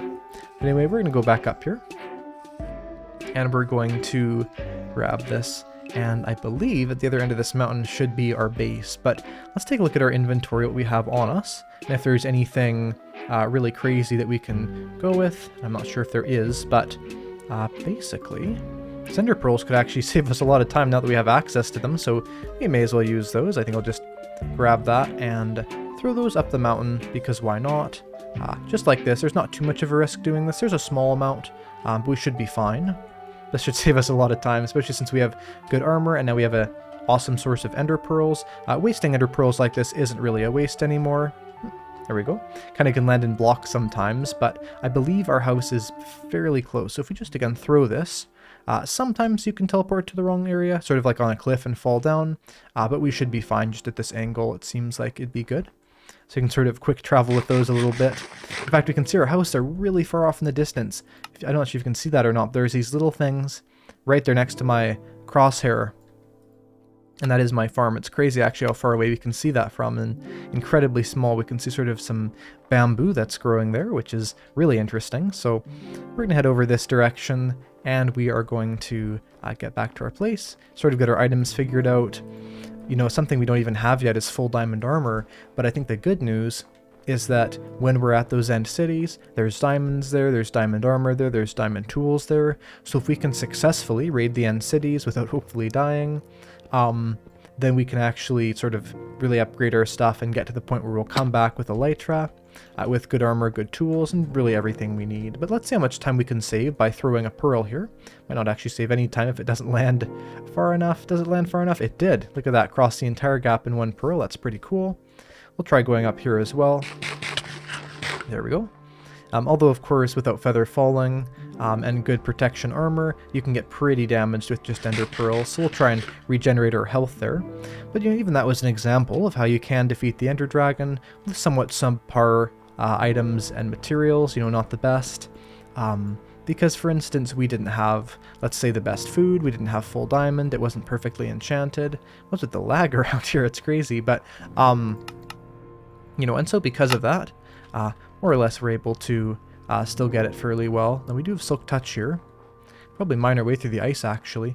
In fact, I discovered something between streams. I was doing a small amount of exploration around. Nothing crazy. I want to keep like 99% of this stuff on the stream.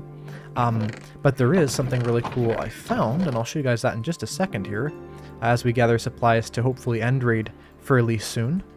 Let's see what we have here. We can put away the blocks in here. kind of funny because, you know, sorting your items once is fairly easy, but keeping them sorted can definitely be a lot more difficult. So put that in there and put that here. Let's take a look here. Looks like it's actually becoming nighttime, so we may as well sleep. And there we go. Someone said the zombified piglin is happy that I'm home. Exactly, it is happy that I'm home. Let's see if we can give it some nourishment. It's probably starving to death. There we go. No, I don't think it actually wants it. I don't think it has a diet of potatoes. Probably has a diet of gold ingots, actually. Or gold nuggets. Let's see if we have a gold nugget to feed it. Oh, I bet it would just love an enchanted golden apple. No, we're not going to give it that. But, let's, we can give it a gold nugget. Might want that. It says trapped in this boat. And we have a super chat, and it says, if you could, would you join the Dream SMP? Well, that's such an interesting question. I probably would, but the thing about the Dream SMP is that it's not really a big thing anymore. It seems like it's kind of ended. You know, I know there's still some lore going on, but it's just nothing compared to what it was. So, obviously, I'm not sure if, you know, at this point, I mean, I guess I would, just because, you know, it'd be a great way to get more viewers and to make interesting content, but it does feel like the Dream SMP is sort of over, although I'm sure eventually they'll kind of relaunch it once everyone's interested. Let's go through here. I think we need to put some planks away. Here we go. So to rate the end, we're going to need as much gunpowder as possible. We have 8, which is not actually that bad. We need probably like 20, about enough for a stack of firework rockets. So we're going to look around for that. I keep picking up the gold ingot. And so we can take a look around for that. The other thing, though, I found, which is really crazy, so if you look, there's our house. There's sort of our interesting half-built castle. But right over here, through this ice, I believe, there's a really weird little secret. So if we go this way, yeah, here it is. There's like this weird kind of drop down. It's very strange. I don't have feather falling, so I'll have to use water. But it's like this strange little area, like almost like a pre-built place. And if I had found this first, I probably would have built my base here instead. But it's like this fully mined out area. We could really easily expand our base into this, and I think I will. Has like a nice view out to this direction, and you can just see this is really a very strange little area that's kind of like a pre-made house or something, a pre-made room. So really weird generation there of the cave, but definitely something I want to do something with soon. It even has like a little exit there, so I have no idea how I didn't see it earlier, but I did just see it like yesterday or something, so it's kind of interesting.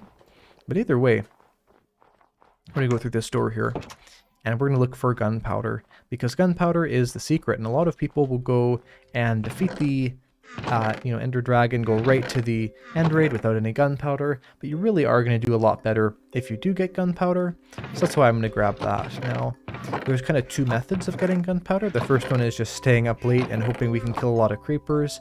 We're probably just going to do that method because we have a looting 3 sword, but the other method is trying to find it in loot chests, so things like, let's say, desert temple chests. They can actually have a lot of gunpowder in them, so technically that would be a fairly good idea. It's kind of funny now looking at it, the 29 Eyes of Ender I made. Definitely made just a couple too many last episode, but still we're doing okay.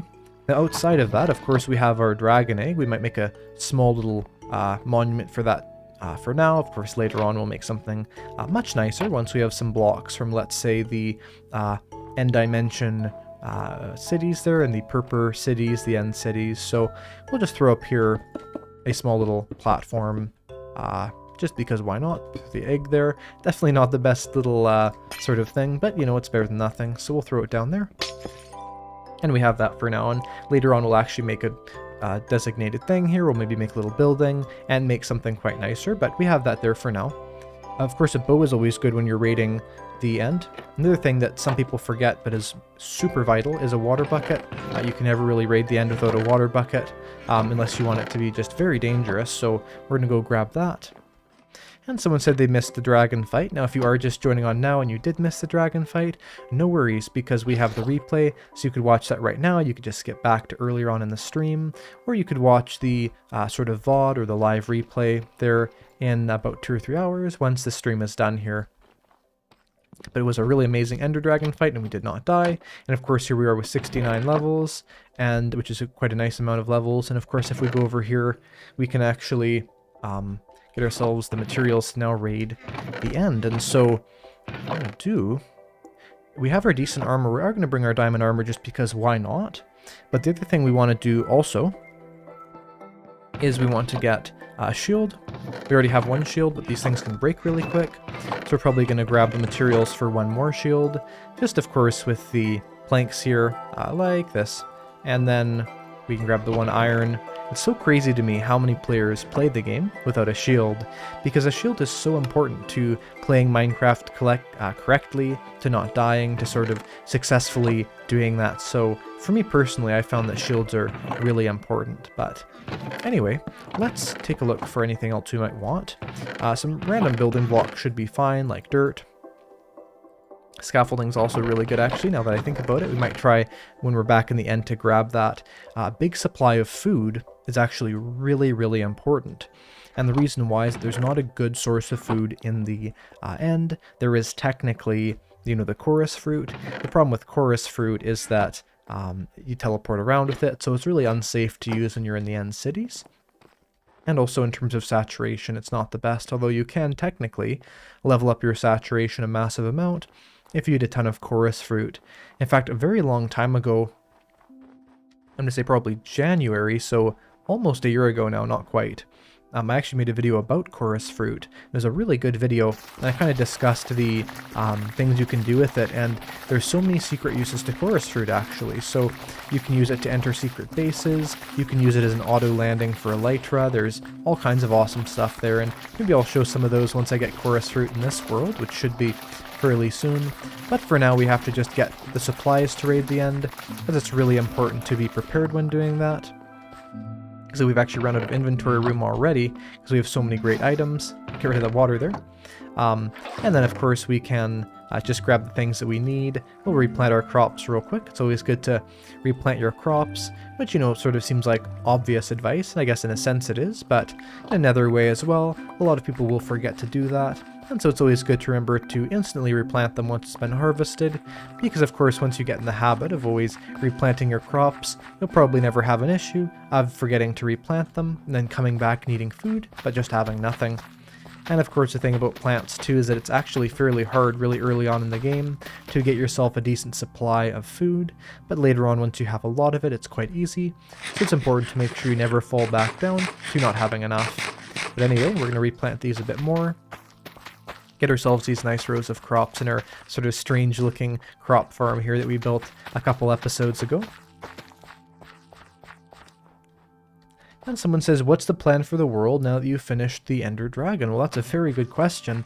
I guess I would say we're going to probably start by going through all the main parts of the game. So for instance, raiding bastions, we can go to a woodland mansion, we can explore, we can make maps. But at that point, I think that something we may do is sort of transfer the streams into being slightly more chill, which of course for most people they're going to think this is pretty chill anyway, but I mean, let's say working on a building project. So for instance, we could start a mega build, maybe a giant castle up here or something else on this really big flat area, or we could do something else and sort of start building a villager area, just kind of going through all of Survival really, so that I can show people the entirety of Survival on this Survival Live, which I think is really important. So we'll go through here. We'll put another row of carrots here as well, why not? Carrots are basically useless. It's funny because a lot of people will grow carrots, but they won't grow beetroot. But at the end of the day, carrots are only slightly more useful than beetroot. And the reason why is that if you have villagers, you can just craft golden carrots. There's not much of a reason to really have yourself something with carrots. And this is a one-horned goat. So it's so funny with those because I feel like you can sort of persuade them to knock off the other goat horn there, but I always wish I could actually get one of those goat horns. I could technically make a farm for it. I have discussed that before, and there's so many goats here, it'd be very easy to do. So maybe in a later episode we'll actually make a goat horn farm up here, but it is definitely a beautiful seed, and we have such an amazing view from up here. I think I can just imagine with elytra sort of flying down there, then flying up the other end. So that should be really fun to do once we get that. But anyway, we now have our crops. We're not going to delay any longer. We will grab a little bit of the sugarcane over here. We are going to let it turn night though, and that's going to be when we get that gunpowder we need. And so basically, we're going to need to get ourselves a bunch of gunpowder. And once we have that, then it'll enable us to fly around the nether even more, or fly around the end even more, that is. And of course, with that, we can then very easily get ourselves to more and more end cities. And we have a super chat for $5 that says nice, which is thank you very much. And we'll grab this. And let's see here. We also have the potatoes. So we'll put away the extras in here. We don't really need them. We'll take that sugarcane. We'll get it in thirds so we can craft that easily. And we'll also throw away, let's see here, the carrots and the wheat and the seeds. That should be good. We'll go over here. And I was about to go to sleep, but we're not going to go to sleep actually. In fact, we probably aren't even going to go back to our house, because I don't think we have anything that would be bad if it sort of went tonight. With villagers, of course, you have to be careful, but there's no villages near here. So we're going to go over here to where all these goats are, and we're going to sort of get ourselves a mob farming area or mob hunting area, because it's quite flat, and we can kind of run back to our house when it's time. So this will be a little interesting lesson in how to fight mobs to get yourself things. Actually, I don't have any food on me. That's not good. I'm gonna quickly grab some carrots. We don't probably need too much food because I doubt there'll be that many mobs, but we want to be pretty careful. As of course, if you can't sort of resaturate fairly quickly, that's really the best time to get hurt by mobs and end up potentially dying. So there we go, there's some baked potatoes, and there's 2 zombies to greet me when I grab them. But there's also a creeper, and because we have looting 3, which was an amazing thing we actually got in the last episode, I would in fact suggest watching that last episode if you want to see something really cool. Then you can kind of see how we got that looting 3 sword, and something that will really help us in most ways, especially like right there. Killing 1 creeper just gave us 2 gunpowder. I think we could technically get up to 10 or 4 gunpowder per creeper. Imagine that, 10 gunpowder per creeper, but of course that sort of enabled us to get to 10 gunpowder. So we'll take a look around here. There's some skeletons, other annoying things. We do have decent armor, and we also have a shield, so we're pretty good against things like that. There's some of those creepers. Something you may have noticed, but maybe never knew the rule behind it, is that zombies will actually follow you from twice the distance as other mobs. So with skeletons, zombies, not zombies, but with skeletons, creepers, things like that, it's 20 blocks. With zombies, it is 40 blocks. So that's why, sort of, with those creepers, you tend to have them follow you a bit more. And there is a ton of creepers around here, and this ice is not going to make fighting them any easier. So we're going to have to try and be really careful here to sort of isolate the creepers and fight them on their own. But we're going to have some major issues with dying from that. But thankfully with looting 3, it shouldn't be too difficult to end up getting ourselves all the gunpowder we need. So there's that. And there's a creeper that's nearby. We're just gonna run down here so we don't die. But here comes the barrage of mobs coming towards us. Thankfully with our shield we're fairly safe from most things. I say as I'm getting killed by spiders and creepers and things like this. So we're gonna go back up here and basically make our way up to this skeleton that just knocked us down. And hold up the shield there so we didn't get hurt. That's sort of the reason why you want a shield, is that the creepers are very overpowered in their explosions, and so because of that it's really, really important to try and be careful to hold up that shield if there's a creeper that could explode. So we're going to go over here and let's find another creeper. And hopefully there's one right up here. In fact, well, not right up here, but there is. There we go. And that creeper exploded. Thankfully, I don't really care about this area up here that much, and there's a lot of creepers. You have to be careful. It's kind of annoying when fighting creepers, because usually it doesn't matter too much if they explode, but in this scenario it definitely does. And there's 3 creepers. Oh, there goes 1. Okay. Sort of everyone's ears, by the way, in the stream, that's very loud there with that creeper explosions. Now, actually dying in a creeper pit is fairly common, so you want to be careful with that. We do have 21 gunpowder now, which is probably enough, but we'll try and kill a couple more creepers. Unfortunately, we're not able to kill those 2 with looting, as they were killed by the explosion, of course. Now, this creeper should die right now. Our frame rates are doing really bad. I'm not sure why. Oh, there's a goat horn. I think the goat must have just rammed into a creeper or something, maybe a different mob, and must have dropped that somehow, which is actually really cool. There's a ton of creepers here. So before we had the issue of not enough creepers, now we have too many, which is sort of how it works. Kind of that creeper exploding was good in that scenario, but hopefully this one doesn't. We're going to lose all the gunpowder items there. We're probably going to stop moving for a minute and just get these skeletons that are here. And then if we can grab those, then we can get all the gunpowder, which is down here. And it looks like in total we have 29 gunpowder, which is really good. Let's try and get half a stack before we're done. We'll grab this one. Again, this whole area will probably be sort of torn down a bit and replaced with all kinds of stuff later on anyway, so we should be okay. That was kind of a fail there. I think it's the ice that's the big issue, because the ice kind of gives you that slipperiness, so it's hard to turn around and run backwards from the creepers, although you technically don't need to always kill them like that. It's generally the only surefire way of not having them explode. So let's go over here and let's grab this creeper. This actually will knock it right off the edge there. Goodbye to that creeper. This hit might be able to get it. There we go. And we got some gunpowder from that. We now have 31 gunpowder, which is almost half a stack. We just have to be careful the skeleton doesn't shoot us right off the edge. Kind of having to walk off the edge ourselves, actually, because of the angle. But there we go. There's another creeper. And we can get it. And it's a little bit dark. Hopefully people can see on the stream fairly well, even though it is technically nighttime. That's why we have the shield, because that would have been pretty deadly if we didn't have our shield up there. So let's go over here, and this is actually really stupid with 69 levels on us to be doing this, I'm going to be honest. So if you're ever doing something like this, don't actually do it when you have this many levels, because it's a bit dangerous. In fact, it's very dangerous. So we're probably going to stop doing this, actually. 32 gunpowder is probably enough. We'll just wait for like one of these creepers to run over, and we'll just get the skeleton, or this zombie first. We'll just grab these couple creepers and we're gonna head out, because yeah, we definitely do not want to lose our levels, as that's a lot more important than just a couple pieces of gunpowder. But there we go, there's that. And here's a creeper. If they can't knock back a lot from your sword, that's when you have to be really careful, because when they can't knock back a lot, that's sort of when you have the major issues. So we'll go like this, we'll grab this creeper, that'll be the last one. We'll try and knock it back directly away from us. That was crazy. The stupid skeleton shot it directly towards us. We're about to try and replant the sugarcane, but it doesn't really matter that much in this scenario. No one's going to destroy my sugarcane. There we go. Now we're going to head back. There's the skeleton. We're going to get a little bit hurt here, so we're going to fill up on our food there. Skeletons can have a lot of damage they give, actually, and a lot of players... Okay, we're getting pretty hurt here, actually. A lot of players really do not like skeletons because of that. So I was about to dig into the wall here, but I ran out of inventory space. So we're going to refill, but let's see what the goat horn we got is. It is called Sing. So let's see if it's singing. Alright, that's kind of the standard one. I've heard that one quite a bit. That's pretty cool. Okay, this is going to be a pretty bad battle, actually, because the skeleton could hit us right off the edge. There we go.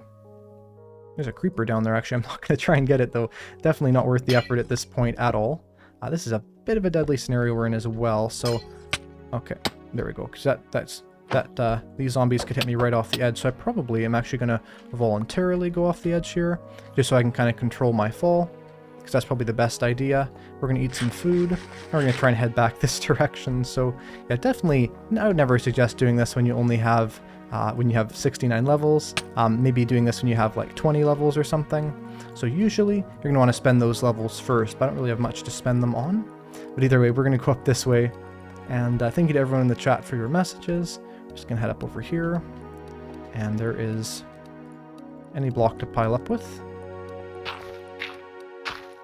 There we go. There's a creeper trying to get us too, but we're not going to bother with that one for now. We now have 39 gunpowder, which is definitely enough. That's going to give us almost 2 stacks of fireworks, so that's definitely great. And we're just going to sleep here and not have to worry about dying.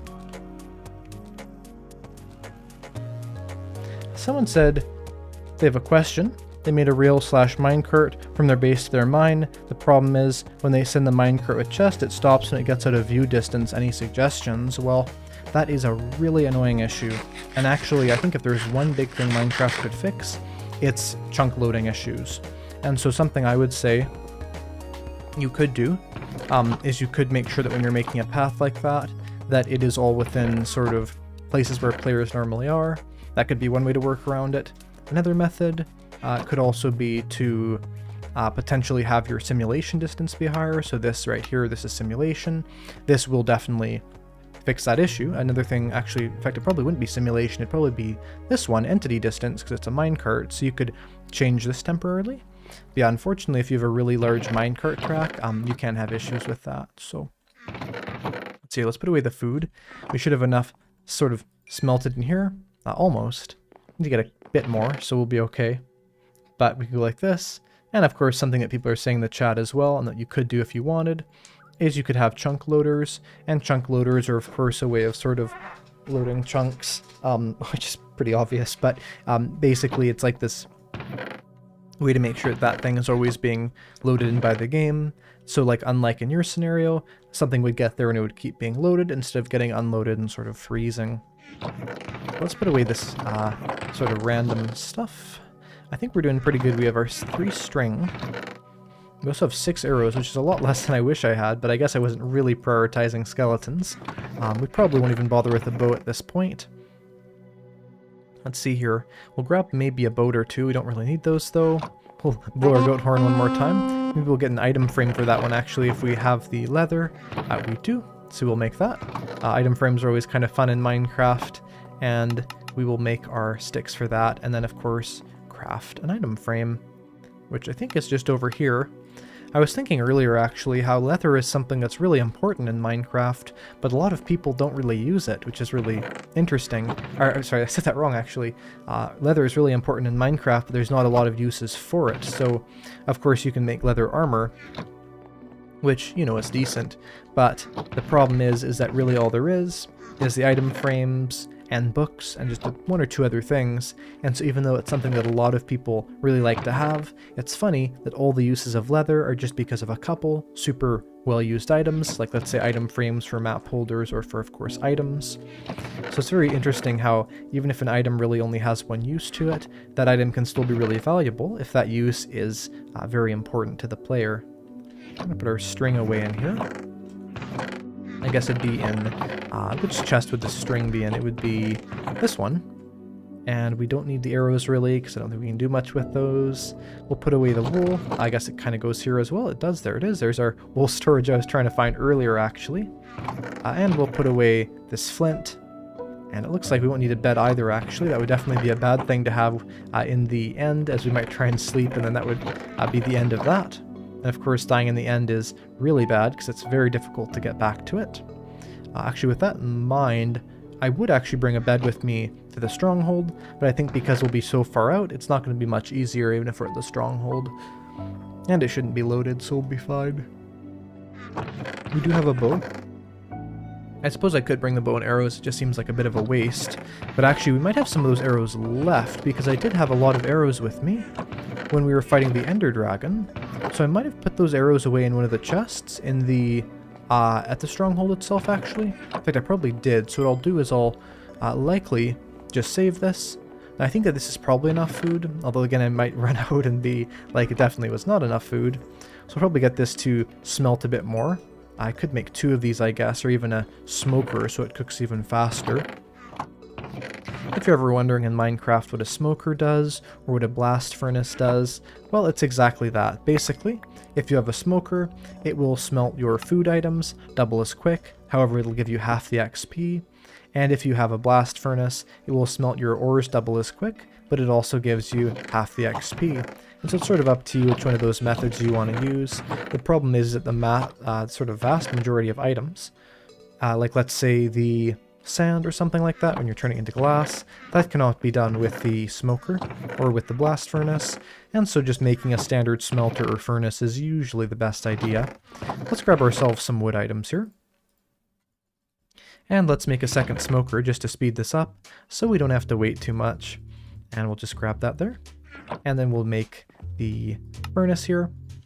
Just like that. And then of course, instead of placing it down actually, because I'm so used to making the furnaces and not the smokers, we will put the smoker down, we'll split the stacks here, put it in there, and then we'll have technically 4 times as quick smelting as we did before, because we now have 2 double quick smelters, or 2 double quick furnaces. No, I said both those things wrong. We now have 2 double quick smokers that are going at the full speed there. So let's see here, we don't actually need torches really. We could bring them, they're not really necessary. Something that's very necessary when going to the end, and everyone always forgets this, is you want to have a stack of logs. Now you might be wondering why. It's because oftentimes end raids take a very long time, and so because of that, you want to be sure to have the full ability to sort of place down crafting tables, to make things, to make yourself also chests, to craft choker boxes. If you don't even have just a couple logs of wood, that can really stop your run that way. Now we do have both sugarcane and we have gunpowder here and even paper. So let's make these into firework rockets and found out exactly how many we're going to have. Now we kind of know already because we can just multiply that by 3. We'll just find out this way, and it's kind of perfect that it's like that. So let's see how many we have. I'm going to guess just over 2 stacks. We'll find out. No, just under 2 stacks. That's pretty close though. There we go. And that's definitely going to be enough. I would always suggest that when end raiding. Probably about 1.5 stacks to 2 stacks. Maybe 3 if you can get that many. Because you'll always find that to be really useful. Of course, we can grab these as they smelt really quick, but we're also not getting many levels. Now, before we end raid, something actually really important is to enchant. The problem is we don't have anything to enchant, basically, so at this situation, what I would suggest is to just enchant books. Now, we don't have a lot of books. We can go to the stronghold to grab some. What we could even do, actually, is we could bring the enchanting table with us. In fact, we'll do that temporarily. We'll bring it to the Stronghold Library, and this time I'll mark it out so I don't get lost. And then we can use up all those levels enchanting books, because we don't have anything to enchant as items right now. And we should be fine that way. So I'll just grab these as they finish smelting. You can see that was so much quicker. I'll probably just stop it here, because we don't really want more than 2 stacks, or it's going to be difficult to bring around. And now we're going to head off. And I think, as if I look at my inventory here, we have everything we need. I believe so anyway. Something I'd love to ask is, what are things that you tend to bring to end raids? If you ever get this far, I think most players do. But of course, it's up to you how you raid the end. Do you tend to like bridging, or do you like sort of throwing ender pearls to get around? What are all the methods you use for that? Because for me personally, I tend to go with bridging, as then I have a way back later. That's of course going between the different end islands. But with ender pearls as well, then you can sort of save time there. But there's also the risk of falling into the void if you hit a wall. Let's go through here. I will kind of go around this lava again. If we died here, it'd just be incredibly bad. At least we don't have, like, let's say the dragon egg on us, which is like irreplaceable. So we'll go this way and fall down, of course, and head back to the stronghold. And we have our very deadly pathway here. Once we have Elytra, it's crazy how much safer the game gets with Elytra. You know, some people might consider the game to be more difficult with Elytra, but they really do make it easier even outside of transportation. Because let's say in this scenario, if this skeleton was going to kill me, I could just fly away, when normally I would not have that choice. And so it's kind of cool that once we have that, we're going to have not only a much smaller chance of dying, but as well as that, just a great capacity to travel around. Go this way. Even like this would be a lot less dangerous, because we could fly away if we start to fall off. And now we're going to find our portal, which is just over here. And I think we have... I'm just going to do one more double check. It does seem like we have everything we need. It's always good to remember that, as of course if you do not have everything you need, it can be a big issue. Now someone asked in the chat, will I do a face reveal someday? Here's something really funny actually. You might have seen people do this before. I was Googling myself the other day, just looking up Eyecraftmc on Google, seeing what the results were. And you know, there's a couple things like Eyecraftmc Minecraft, Eyecraftmc farm tutorials, you know, things like that, sort of, you know, micro farms, things you would expect. What's really funny is actually the top search result, like sort of suggested search result, which is sort of judged by how many people look it up. The top one right before just Eyecraftmc was Eyecraftmc face reveal, so it feels like there's actually a lot of people that are sort of interested in the idea of me doing a face reveal, so I'm definitely up to the idea of that eventually. But as I said before, I kind of want to wait until I have a really good opportunity to sort of utilize that in my content, and the hype around there is really big, but I definitely have nothing against that, so I'm sure you'll see my face eventually there, although it may just be a giant eye, so you'll have to be aware of that one. But we're going to go this way. I believe, again, by using these blocks, it should be fairly easy to sort of mark out where we're going. We might even just put them in the ground like this, sort of around. Even just a couple of these, it's crazy how much that'll help us not get lost. In fact, yep, you can see right here, it was this way the entire way when we were lost last time. So I'm going to go through here.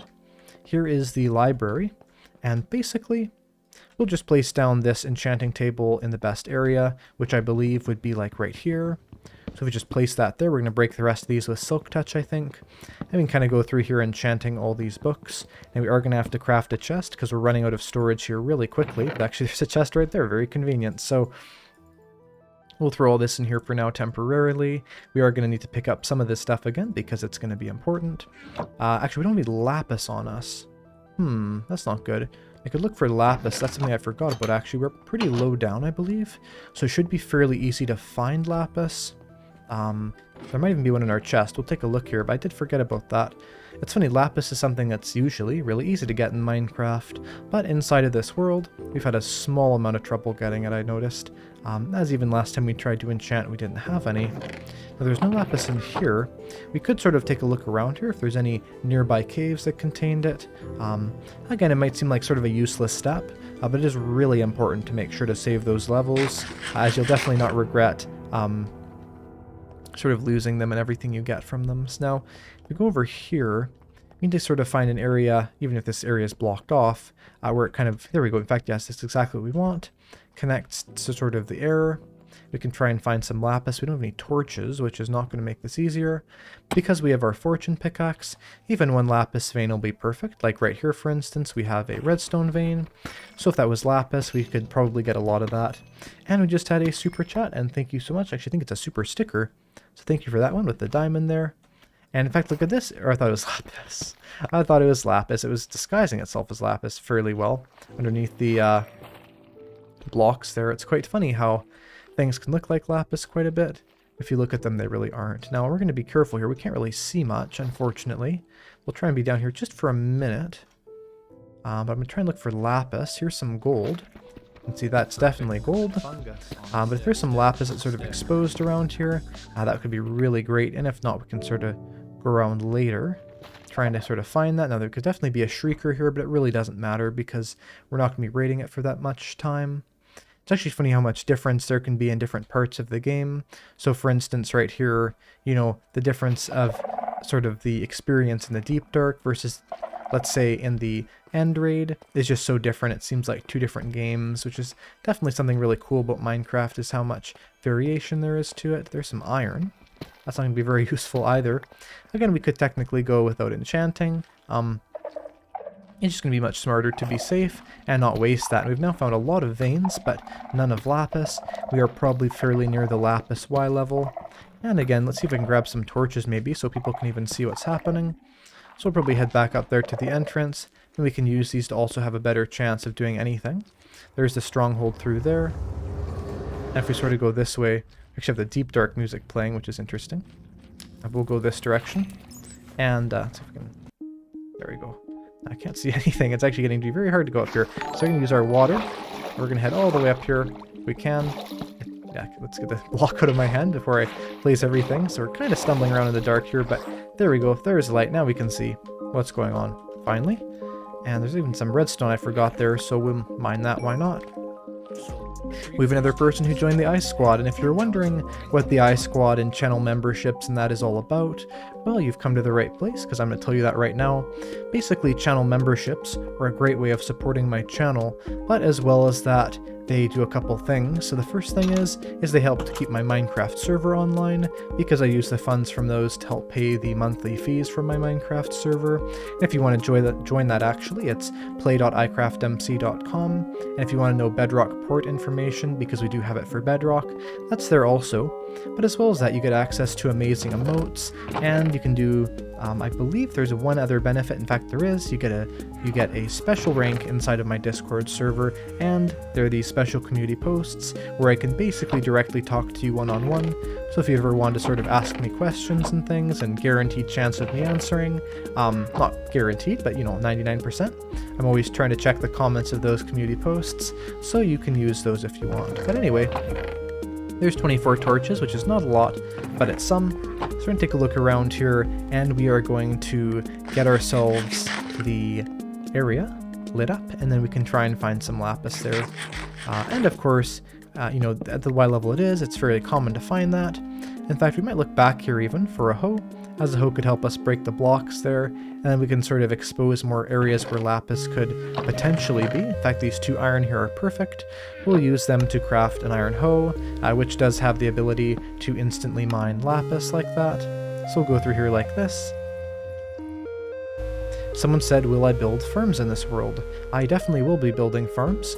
Probably things like I'm thinking a witch farm maybe, which is sort of like a better than a creeper farm because you get more from it. I'll also probably do a enderman farm. Those are really easy and a really great source of XP. I may even do some other ones as well, like an automatic tree farm or things like that. Definitely want to have farms be throughout the series if we can, but of course doing it in such a way where it's more interesting. And something I've actually been considering doing is sort of trying to find what the best live stream schedule is. So some of you may have noticed I was live streaming last week on a Friday, and of course today is on a Saturday. I usually do it on a Saturday. And so basically I've been kind of experimenting around with that. Seems like Saturday is the best day, but if enough people are interested, I might also look into live streaming twice a week, depending on how much time I have. But definitely I want to continue this series at very least once a week, because I think that it's something that a lot of people really enjoy, and a great way of sort of directly talking about different features as they come up. Now, this is definitely a perfect place to find ourselves lapis. I really feel like there should be some around here. There's some redstone, we don't need that at all. There's some copper, there's iron. It's like we're finding everything but lapis, unfortunately. We're gonna actually grab some of those torches because we're gonna need them later. I'll probably just put one to remind myself that I've explored this direction. The good news is, if you're not going to be in the deep dark for a long time, setting off shriekers isn't really that much of an issue. And so if we go this way, we can basically just go through here looking for lapis. And again, as long as we don't go to like warning level 3 or 4, it's not going to really matter if there's any shriekers around here that we happen to run into. So let's go this way. I think that's where we were last time before I grabbed those torches. And maybe there's something here to mine, maybe there's not. Doesn't look like it, and this potentially could stop here, or it could go somewhere else. Now there's one other place we can look for lapis, and that is there is an ancient city beneath us, as far as I know, because I remember we ran into one earlier on a couple episodes ago when we found the stronghold here. Might have been last episode, I'm not sure. And so we may just take a quick look there for lapis, as of course that's pretty important. We'll go up through here and try and find that. Now there could also be some in other bits of cave that are exposed around here, but I don't really see much that could be applicable. We already went up there and just broke the torches. So we'll go this way and we'll try and find some lapis around here. Someone says, can I make a survival server for you? Well, I do have a survival server and anyone can join it. It is a SMP, which of course is a survival multiplayer world, and it is play.eyecraftmc.com, and once you join it, there is info on there about the IP, and also for Bedrock you can do that as well. So I have created a survival server and it'll be great to see you on there. Alright, so I think that our big choice here is probably seeing if there's something at that deep dark. Now the deep dark, of course, is not the best thing to do at this point, but I think that it's really our only major choice for finding out where to go. Now it could be here. I think we kind of mined in it from a funny direction. This might even go all the way back to where we were before, I'm not sure. But at very least we're not getting lost this time. In fact, yes, this is the right way. Perfect, so we'll go over here. There could even be some lapis in there, but there wasn't. So we'll go over here. This is where we originally went down here. It was we sort of dug straight down from there. And you can notice right down there is indeed the deep dark. So we're going to place down a bucket. There's almost guaranteed some lapis down there, which is really good. And so by just having that water there, we can make our way safely down and hopefully just sort of see some exposed lapis ore around here, which I think is really possible. It's actually funny, we can kind of see this better through the water than not through the water, which is very interesting. But anyway, there could definitely be shriekers here. We're just looking for basically on the walls or on the ground if there's any exposed lapis ore. I don't really see any. I don't think there's any in the chests either. It's kind of funny. The point of this is to raid the end, and of course here I am. There's a shrieker, of course, but here I am in the deep dark. Now lapis isn't really close underground, and we just set off a shrieker again, so we'll be careful here. But I don't really see any, so we may end up having to go to the deep dark, or to the end cities without enchanting, but again, it really isn't the best idea, because if we do end up losing those levels, we've lost them forever. Probably should have kept the water up there too, actually, but that's okay. Maybe some on the walls over there, if I can see some. Might just actually take a look around like this, see what there is to see. I can't see any. There's a diamond there, which is kind of cool. There's some lapis all the way up there. That's really far, very far away. It's kind of where my crosshair is. But we could try and make our way there. We do have a decent amount of blocks there, so we sort of make our way around here. We're probably just gonna guaranteed set off another shrieker or two, but if we run, we should be okay. Just gonna sort of run that way. There goes another shrieker. We may end up setting off a warden at this rate, but again, at this scenario, we should be okay. There's the darkness that's setting in. If you're sort of wondering what's happening here, I'm just trying to get some lapis to enchant.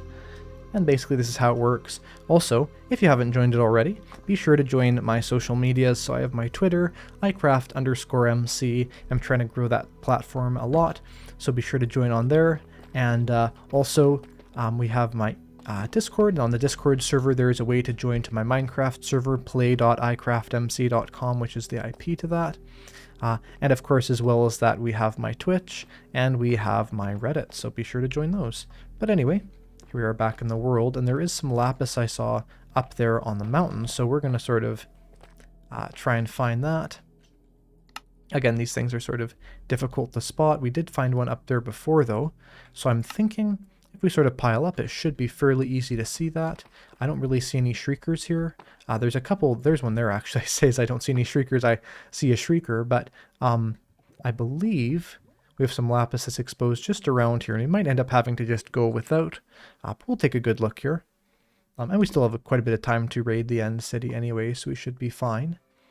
Actually, it's probably just up here, sort of in the distance here, if we can see it. Very difficult to see in this area. It's definitely deep and dark, so certainly true to its name there. Let's see if we can see it around here. Someone says press the button C to zoom. That's if you're on Optifine. So I don't have Optifine on. That's an Optifine only feature. That's not part of vanilla Minecraft at all. And so I don't have Optifine on here. I have Sodium and Iris just because it's the things I installed. But if I did have Optifine, I could definitely use that technique. Now let's take a look around here, what we can see. There is some diamonds on the wall. I mean, I may as well grab those right over there. It's kind of silly to be right next to diamond ore and not grab it, so we may as well get that, just having to be careful that this doesn't burn. So we'll probably go over here and clog the lava there, and then grab this with our fortune there. We'll see how many we get. We had one, and there's one over here. Looks like that just set on fire there. And we'll go over here, and we got 5 diamonds from 2 ore, which is a really good amount, so let's go back this way and sort of try and find some lapis. Could be up on the wall there. There's some redstone. The higher up, the more of a chance. We did see some earlier. I'm just not sure if we can actually get to it that easily. But we'll take a little look around here. We can kind of pillar up to this. We're running out of torches though, so once we're out, we can't really look for any more lapis there. So we'll go up this way. Someone says, good morning, iCraft, how are you? It's nice to watch you live. I always watch your videos. Well, thank you so much for that. And I'm glad you're able to catch me live here. I do try and live stream once a week, and it's generally starting at noon Eastern Standard Time for about 3 hours. There's some creepers there, and be careful. But yeah, I do tend to stream like that. And cannot see any lapis. I do not think we can build the enchant, honestly. This is really annoying that lapis is the thing that's stopping us. We're all the way here in the deep dark just to find some, but there does not seem to be any that is generated in for us. So unfortunately, we're going to have to just risk it and raid the sort of area there without it. And that's actually an iron vein. So if you're wondering what an iron vein looks like, it has iron ore and it also has tuff. And that right there is an iron vein. And so maybe later I'll come back here if I actually need iron and mine that out, because that's actually a really good thing to do if you want iron. We can see the light in the ceiling there, so we're just going to sort of crouch over here. We are at warning level 2, which means that if we set off 2 more shriekers, then we'll have a warden. So if we set off 1, we're okay, but 2 we're not. So we're going to try and be really careful there. We are going to have to set off 1, unfortunately, just sort of based on where we are. But if we're careful, it shouldn't be too much of an issue. So we'll just sort of pile up there, maybe even try and climb up if there's a staircase, which there actually looks like there is. So we may as well just go up here. There's a chest, and I'm very tempted to open up the chest, but I don't think we will. We can raid this thing later, of course, and we should be fine. So we'll go up here. We don't have to use as many blocks, and there might be a second staircase, there might not be. We're probably just gonna have to go like this. If a shrieker is set off, it is. There we go. And then to the center here, and kind of pile up there, because unfortunately I did not remember to keep the water there, so we're gonna have to use all of our wood to get back up, but that's okay because we actually have some logs we can use in a different area. And then of course here, we'll use the water for an elevator. You can see all the way up there at the very top, we actually have there sort of the sky, which is pretty crazy how far away that is.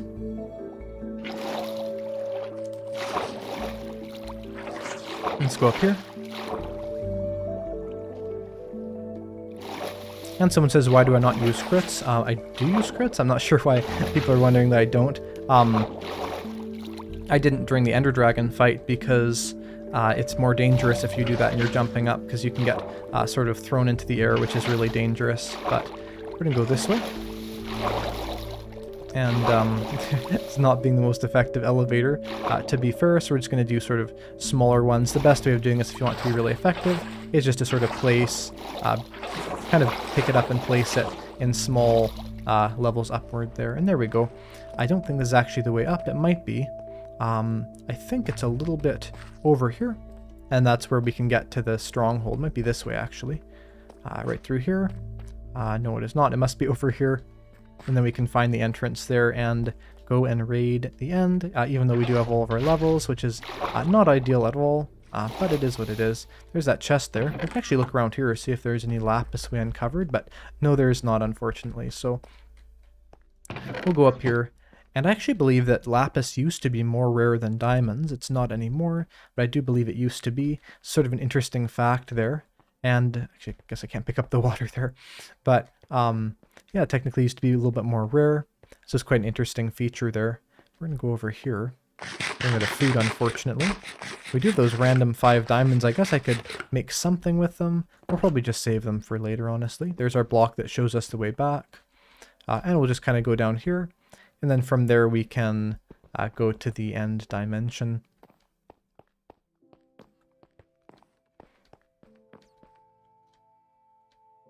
Let's go through here.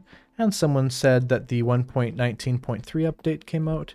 Did it? I think it was just in snapshots last time I checked. I'll have to check that again, but it was in snapshots last time I was seeing that. 1.19.3 is, of course, the update that sort of includes this preview thing, where you can kind of have snapshots without having snapshots, really. So that's quite an interesting thing.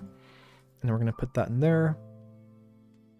And I think we have almost everything we need. I think we put the rest of it away. Actually, we put it away in the library chest there, so we're going to grab it out of that.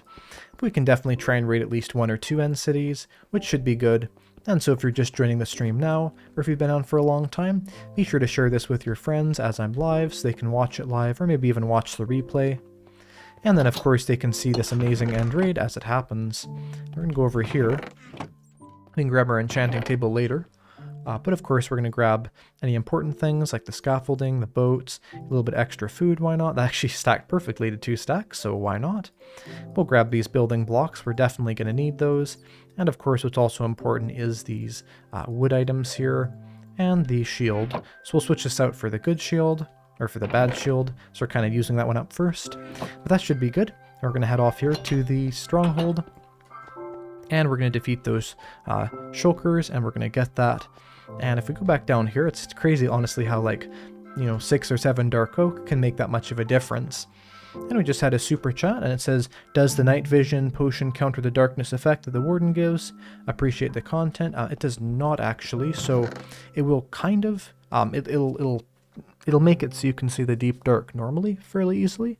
But when you do have the darkness effect, no, it unfortunately does not stop that, so you have to be really careful with that. But either way, I'm just looking through here again, make sure we're not forgetting anything. It looks like to me that we should be good. So we're going to head through here and we are going to raid the end. And also, if you're something that'd be great is if you want to like the stream, that'll actually make it reach more people. And then you can get to make sure you'll see all my streams in the future. So let's see how many likes we can get on this stream and just level it up a lot. And let's go over here and let's go and raid the end. So we have, of course, the portal over here.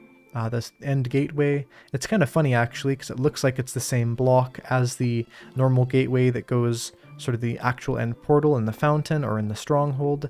But this one is quite a different type, of course. It goes from the inner end island to the outer end island. And I wonder if the end was sort of not ever added into, like, the end was sort of added in multiple times, because there was, of course, originally the main end island, and that was literally the entire end dimension, was just this island. But then later on they added the outer end islands. And it's kind of funny because I feel like that was almost when the actual end was added, as before that it was literally just like a battle arena, which is kind of a funny thing that they would add an entire dimension just for that. But either way, let's go through here. Here we are on the other end, and this is the end. So we're gonna have to sort of pillar over here. We could also throw a pearl. Either one's honestly going to be fine at this stage. Something really important though, you want to mark out your coordinates, so we're going to do that, and I'll just take a screenshot. It is -600 and then 800, and then we can basically fly back to that if we need to. So we're going to make our staircase over here. We are going to have to use an ender pearl, so I'll get that on my inventory here. So then we can sort of make the staircase back up here and have a good way of walking back. If we end up exploring a whole lot, but we do not have a end city that's nearby, we can always safely get back here. So we'll go over here, we'll throw a pearl. So we're down here, we can kind of line it up then and make like a staircase, maybe like this. And we can have that go upwards. And someone just had a super chat, and it says, can I get a shout out to my son Gavin? Well, shout out to your son Gavin. Hopefully both of you are having a great day today, and thank you for joining the stream and for sending a super chat. Let's go up here, and we can actually, we're one block off. Look at that. Isn't that just amazing? It's always so funny when things like that happen, that sort of, you think it's lined up correctly, it almost is. Not quite. So we're going to go this direction. A good trick to not get lost is to super rarely place like a random block.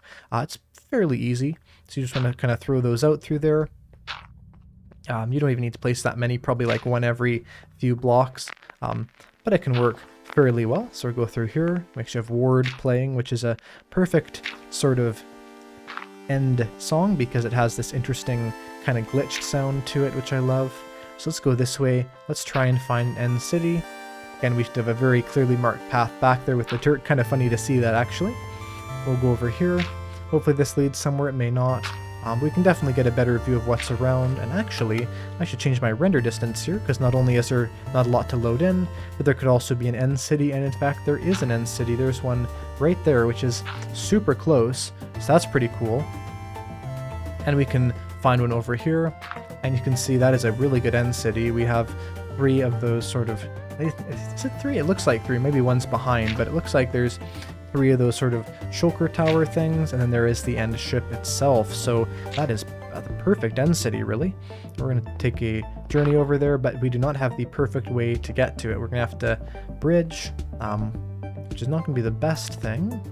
Now we could sort of try and get there a different way, like sort of going around. So we'll see if that's a bit easier, because of course we want to be careful here with all our levels. We may just have to make a straight line bridge here at some point directly. So it looks like that is going to be the best idea. And we'll try and kind of go around here. So we could go diagonally, or we could go kind of straight. I think we're going to have to, no matter what, probably mine a bunch of blocks here just to get more to build with. Or we could use these logs. In fact, I might do that. If we make, let's say, a stack, that should be enough, I would think. We can kind of go diagonally from here, which is not the best, but we'll try it. In fact, we could probably go from down here. This is going to save us a lot of rooms if we sort of go to here, and of course we don't really need to make this work both ways, as of course we can just fly back. I'm going to have Pearl on our inventory here in case we die. If I let go of control by accident, this is always the sort of scariest thing in Minecraft. It's like your, your pinky or whatever you have control with, or if you're in Bedrock, whatever your crouch key is.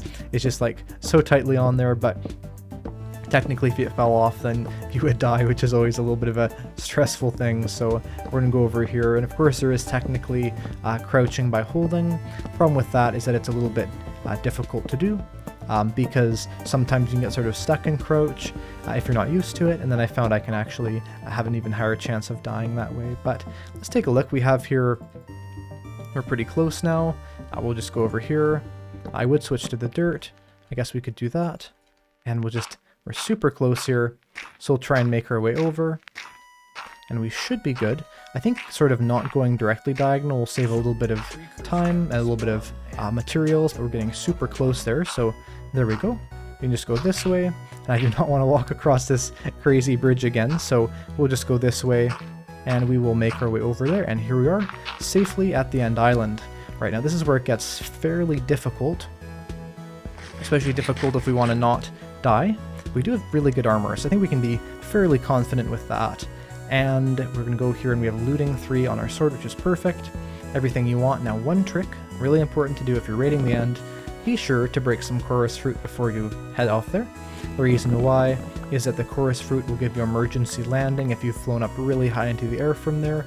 I'm not sure if this is intentional or not, but it is a really useful thing to do with the chorus fruit.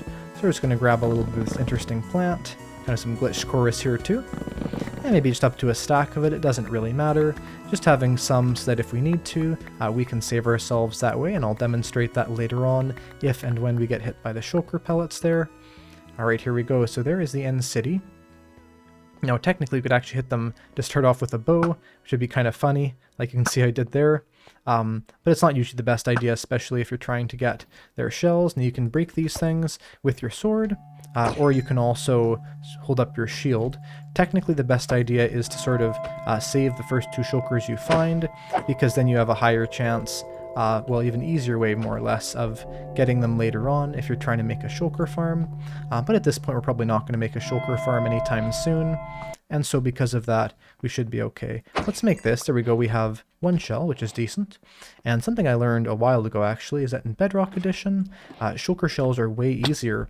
So in Bedrock you can actually get up to 4 shulker shells from 1 shulker, which doesn't make any sense to me, I'm going to be honest, because a shulker only really has 2 shells. But I guess with looting too, you can technically get like multiple chickens from 1 chicken, so you know, Minecraft doesn't always have to make complete sense, but it's quite an interesting thing there for sure.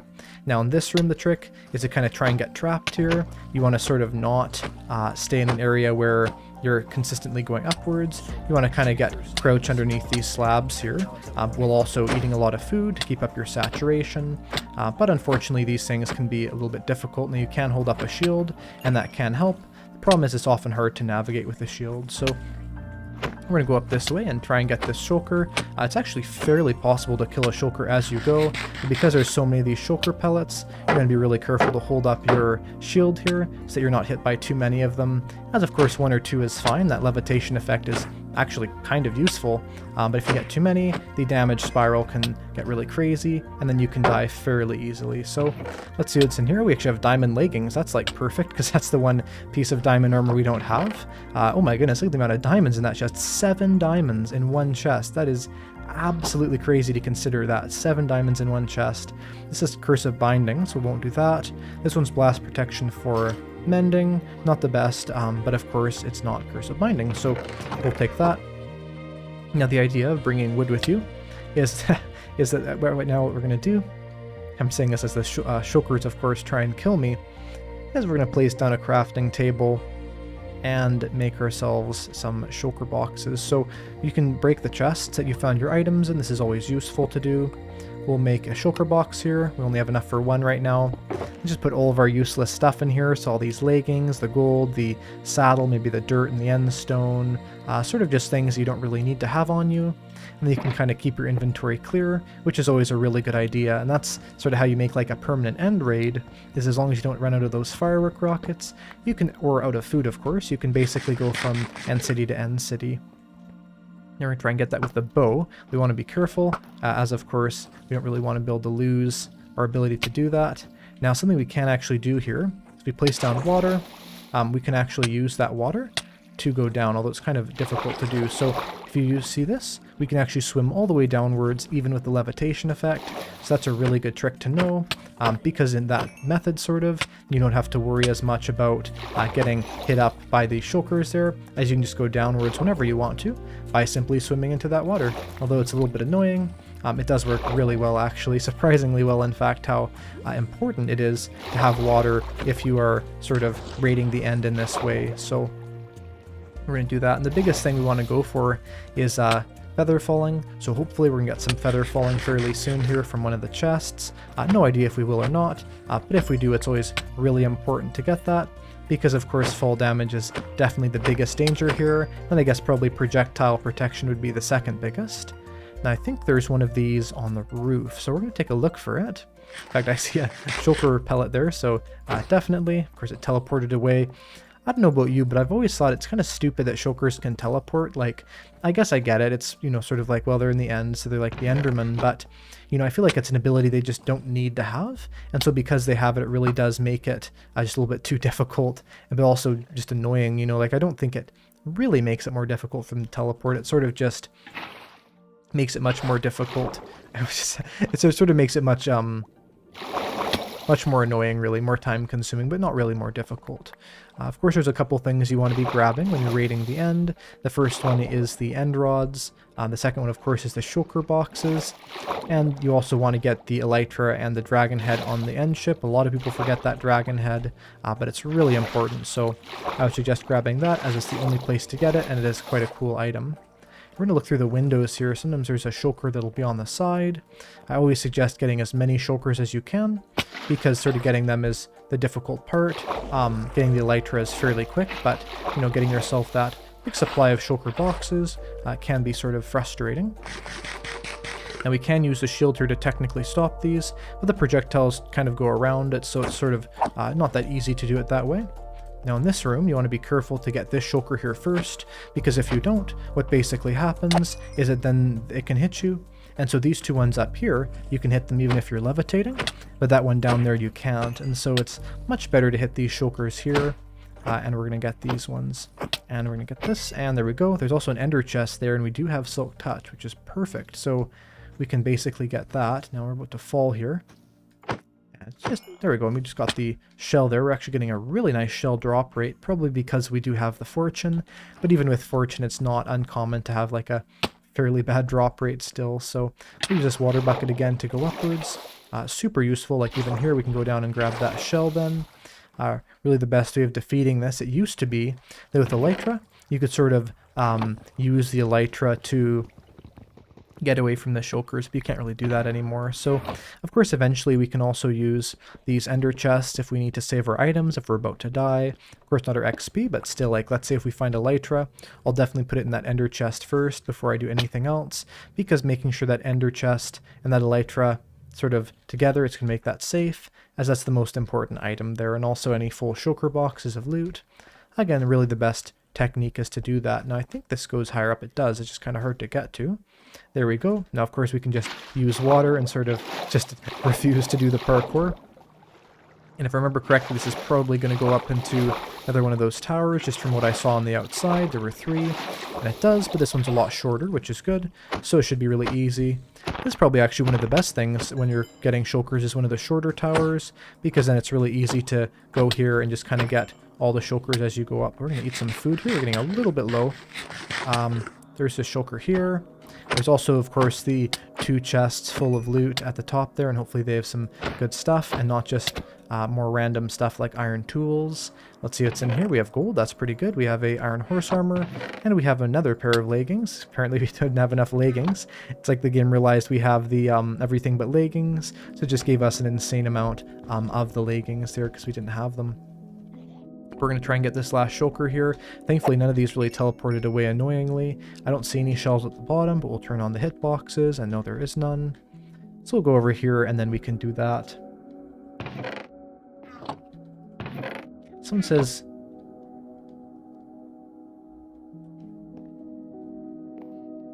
Someone says that's the best leggings I could get right now. You're actually right. I didn't think about that. You're actually right about that. This projectile protection 4, which is really good, so... yeah, we will wear those instead. And again, we can put any additional loot in the shulker box here. It's also good, we almost have 10 shulker shells, which is great. I mean, I would say once you have about 30 shulker boxes, unless you're using them for, let's say, like sort of direct storage, like maybe one of those shulker box loaders, you really don't need much more than that. And so it's very, very nice at that stage. Now, this to me looks like something I could do with an ender pearl. I don't know if I want to risk it or not. But if I can sort of get one of those shulkers to actually give me the levitation, that could be really good. Now, it seems like we've raided most of this. We're going to go over here. This is a really easy one. We'll go like that. There we go. It's always fine to use the ender pearls, but only if you're sort of really 100% fine feeling in terms of what you're doing. And there's another looting 3 sword. That's perfect. If we didn't have one already, that'd be even better. But it's nice to have that. And so we'll grab all this. Here's another funny thing I noticed. You get shovels, swords, and pickaxes in here, but there's never any axes, and I have no idea why. It's like I think there's not a hose either. Yeah, there's just no axes for whatever strange reason. So I'm not sure if, like, when sort of these were added into the game, they just thought, oh well, maybe because there's not a need for axes in this dimension. There's not a need for like, you know, shovels in this dimension either. So it's sort of interesting that they have it like that. But anyway, we're gonna go through here. Again, keeping up on our food, that's what's going to really make us very likely not die. Well, this is definitely like the most dangerous sort of scenario, but because our armor is now full diamond, there's not really much of a risk here of actually dying, just potentially getting sort of inconvenienced, but you know, there's always fall damage deaths and things like this that can happen, so it's important to still take a lot of caution with this. And of course, I found that sometimes in the end, fall damage really is the biggest cause of death, because once you have elytra, it's sort of hard to remember actually how easy it is to die with elytra if you do not have the feather falling. Feather falling, I would say, you know, elytra without feather falling, I don't think would actually be used nearly as much, just because of how incredibly easy it is to die with the elytra on if you do not have feather falling. Alright, let's turn on the hitboxes here. Or that's the wrong thing there. There's hitboxes.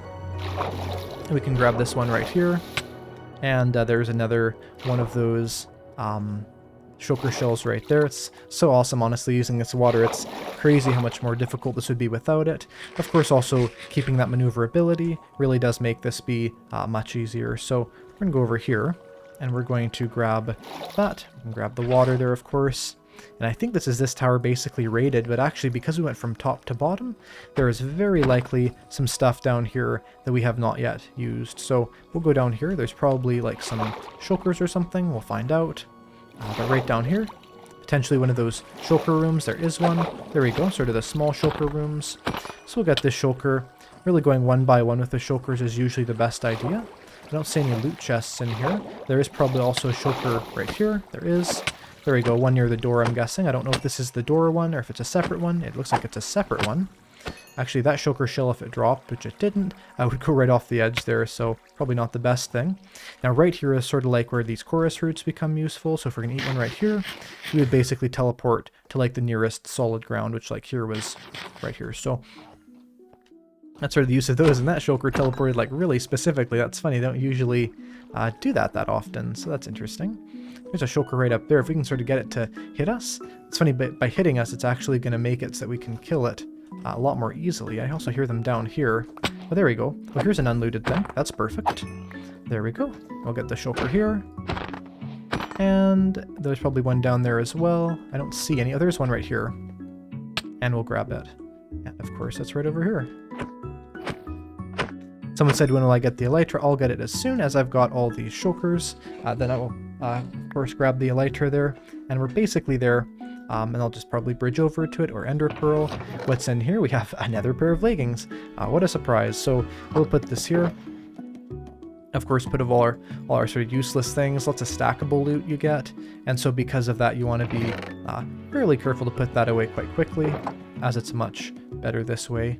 And then I guess what we'll do is, because this is full now, we'll actually take this and we'll put it in the ender chest there. So we have like one kind of saved thing in case we die by accident. We'll put the shells in there also, actually, just because, sort of as a just in case thing. And we can break this. And actually we'll make, we'll grab 2 shells, because then with this, we can make one more shulker box. Imagine if there's actually a shulker boat. It's kind of interesting because we have the chest boat, but I would love to see a shulker box boat, where basically if you break the chest boat, you have it in your inventory just like this, but it also contains the items in it. I think that would be a really cool thing they could add. But anyway, before I jump down here, it's funny because like doing the parkour in here isn't actually that easy if you do not have the shulkers there. Like, it's not difficult, but it's definitely a lot easier if there are the shulkers there sort of hitting you. So we'll just put all of our random stuff in here. I think that's about it. We can grab that. May as well break this. It's always good to collect those ender chests, because ender chests aren't actually the easiest thing to get, because you have to break 8 obsidian per one. So I would always suggest sort of grabbing that stuff. And then in terms of getting to the end ship, we can maybe try actually getting hit by this shulker here. I don't know if it can see us.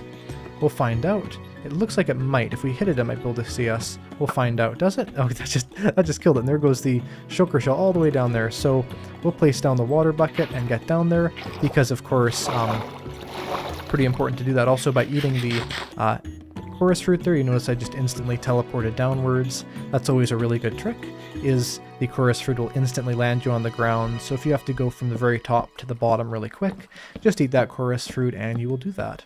Now up here there should be that shell. I think so. Anyway, I saw it drop down. We might have grabbed it already. Oh, here it is. and there's a shulker shell, so we have to get up to that ship right there. Now we could try with the scaffolding, I don't think we have enough though.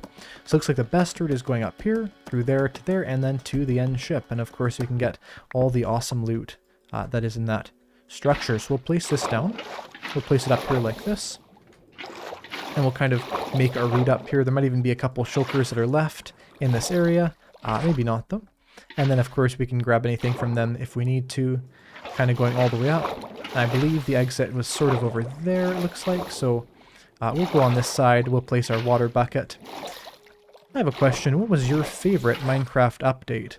People ask me this a lot, but I'd love to ask everyone here, what is your favorite update? Of course, there's, you know, the update aquatic, there's the nether update, there's the caves and cliffs, there's the wild update, there's the upcoming 1.20 update, and there's 1.8, 1.9, all these different updates. What is your favorite update that ever happened to Minecraft? I'll go through here, and be sure to fill the comments with all your favorite updates there, and maybe the reasons why you like them. So let's go up here. We can actually grab some of these end rods, because why not? They'll make good decoration for the sort of dragon egg display later on. And we can go up here, and we can continue to raid the end. So we'll go up here like this, and we can get to the very top and then find that end ship. There it is. And I think our best route is probably just an ender pearl, which is fairly risky. In fact, it's very risky. So we might do is we might bridge out with this. In fact, here's a good trick. If you craft these into planks, you will get double the distance out of it. So now we'll definitely be able to make it, whereas before it was sort of just a chance. Now we should be 100%. In fact, there's some shulkers here. We might just try getting them. There was that one, and there is that one probably, and one more hit. There we go. And that one did not drop a shell, but this one did. Now, of course, in this scenario too, we could technically fly over the void and die. So we want to be careful about that. We will grab those shells in just a minute here. But like, for instance, right here, our best choice so we don't die would be to technically do that. Now, actually, if we get the levitation, look at this. We're going to use the shulkers' bullets right against themselves. So we're going to fly up, and we're going to throw an ender pearl now. And now we're over here on the end ship because the shulker gave us the levitation effect there. And we can grab those shells that the other shulkers dropped in just a minute here, because we do have 5 minutes. But here it is, the elytra. And we have the goal, sky's the limit, which is amazing. Technically, if you waited a very long time to go into the nether, or into the end, something what you can do is you can actually bring in an anvil, mending, and you can also bring unbreaking with you. And so because of that, then you can sort of instantly have the best pair of elytra. Let's put these in here, sort of, again, clearing out our inventory for things we don't need. We can also grab all the other loot that's here. Of course, the end ship is like the best loot. It's kind of interesting that not every one of these end ships has all the end loot in it, just some of them. But still, this is actually an amazing sword. Knockback 2, Unbreaking 3, Smite 4. That could definitely be a very good sword to turn into sort of a perfect sword. Anyway, let's grab this. Looks like that teleported away. May as well grab the brewing stand too, I always do, just because it's sort of worth it. Now here's both of these shulkers. Let's try and get this without the shulker killing us. Get it one more time. There we go, and it also dropped a shell. So we have that. Now that we have the elytra equipped here, we can actually super safely go and raid that. Now we're going to grab the dragon head here as well. There we go. And we also got hit by the shulker pellet. So before, what you could do is you could technically do a thing where you'd basically, with your elytra, sort of go into fly mode, and then you could safely go around. And we actually have to eat here pretty quick because we're running out of health really quickly.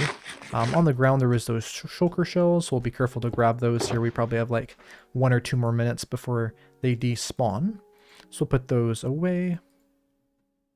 Now that should be good. And then we can grab this and go like that. And of course, because we have the elytra, we can, for instance, fly over here. Just like this. It's always so crazy when you first get elytra, sort of like free falling and like jumping off a cliff. But you're actually fairly safe, of course, if you're careful. We'll go up here, and I can't see anything. So we're just going to sort of float down to the bottom here with hitboxes on. We can try and find those shells that dropped. There's some shulkers there.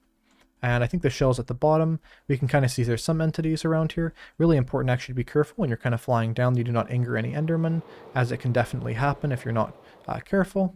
So there's one of the shells. There's some experience there in the chorus tree. I think there were 2 shells that dropped, but I don't actually know for sure. Now, of course, we have all these other shulkers that are left. It's crazy, actually, how much it helps to turn on the hitboxes when seeing those shulkers. If you want to know how to turn on hitboxes, if you're on Java, it's F3 plus B. That kind of hides them and shows them. It's a really cool option. I wish Bedrock had all those F3 commands, they're kind of called. So that'd be really a great thing for Mojang to add for Bedrock players is the F3 commands, as I have found. I use them just a massive amount when playing the game. Definitely very, very useful. Let's go over here. This might actually be a shell here, is it? No, it's just some XP. There's one of those shulkers, and we'll get this one, and it did not drop a shell, but we're okay. Turn off the F3 menu there. There we go. And we could actually eat one of these to go down, but we're okay, because when we drop here, we can sort of actually just fly away, because we have the elytra. And we probably won't kill literally every single shulker, just because that would take a little bit too much time, but still we can try and get quite a few. And it is really kind of annoying, the teleporting ability of the shulkers. I really don't know why Mojang added that to them, but oh well, there we go. We're going to grab that. I'm actually just going to get a drink of water here.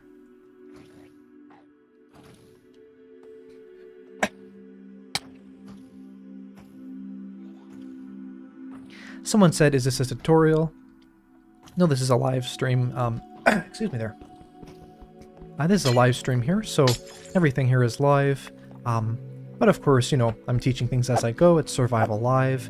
And so if you want to know, let's say, for instance, how to raid the End City, you could watch the episode of Survival Live where I do that, which is, of course, today. And then I can go over here.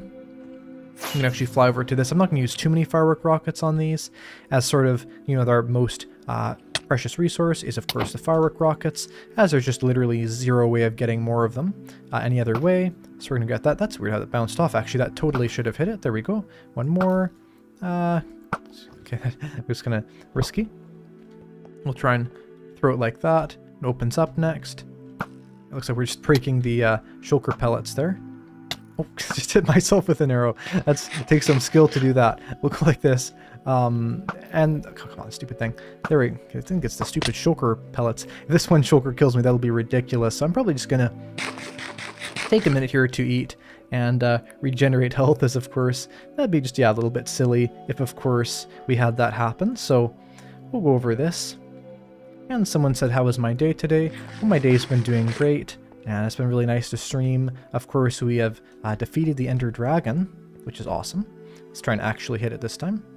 See if it opens. There we go. We keep missing it. I'm not really sure why. I think we did hit it, but that teleported away. Oh, there goes like half of our arrows. We could technically like fly up here actually and like grab our arrows by like kind of flying upwards, but it's super dangerous, so we're probably not going to do that. I feel like this end city sort of has been raided enough. I guess the big question is, where's the next one? We don't really know. So what we could do is we can sort of fly around in really any direction. That sometimes works. Try and get hit by this. There we go.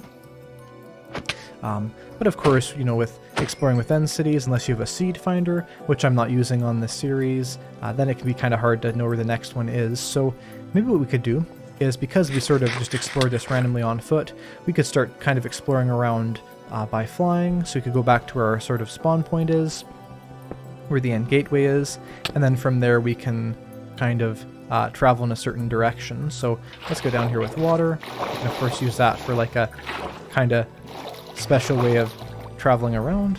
Because I think there is a shulker in here. I saw one shooting bullets at me anyway, or pellets. So we'll go over here, and there it is. So we will get hit by that, and then we should be able to get this, and hopefully it'll actually die. This is a very strong shulker. There we go, and there is a shell at the bottom. So we can actually just put down water here, and then pick it up and have like a little sort of downwards elevator there, which is pretty useful. Like even just being in a little bit of water at our feet, it's crazy how just that is enough to sort of hold us down. And there's, oh, another shulker up there actually. See if we can get this one. We're kind of stuck. There we go. We actually got it with the bow and arrow that time, and it dropped a shell. If you're on Bedrock, I would never suggest killing shulkers with the bow and arrow. Just because, of course, with looting you can get so many of the shulker shells. Normally, there's not much of a point, but in Java Edition you can't get as many because the looting doesn't affect the shulkers that much. And so because of that, Of course, it's still good to have it, but in Bedrock you could be losing like tons and tons of shells, whereas in Java you're losing maybe like a third of a shell on average or something like this. So I think we are actually going to be able to get all of these, which is kind of cool. So we'll go over here and we will break the shulker. Let's go like this.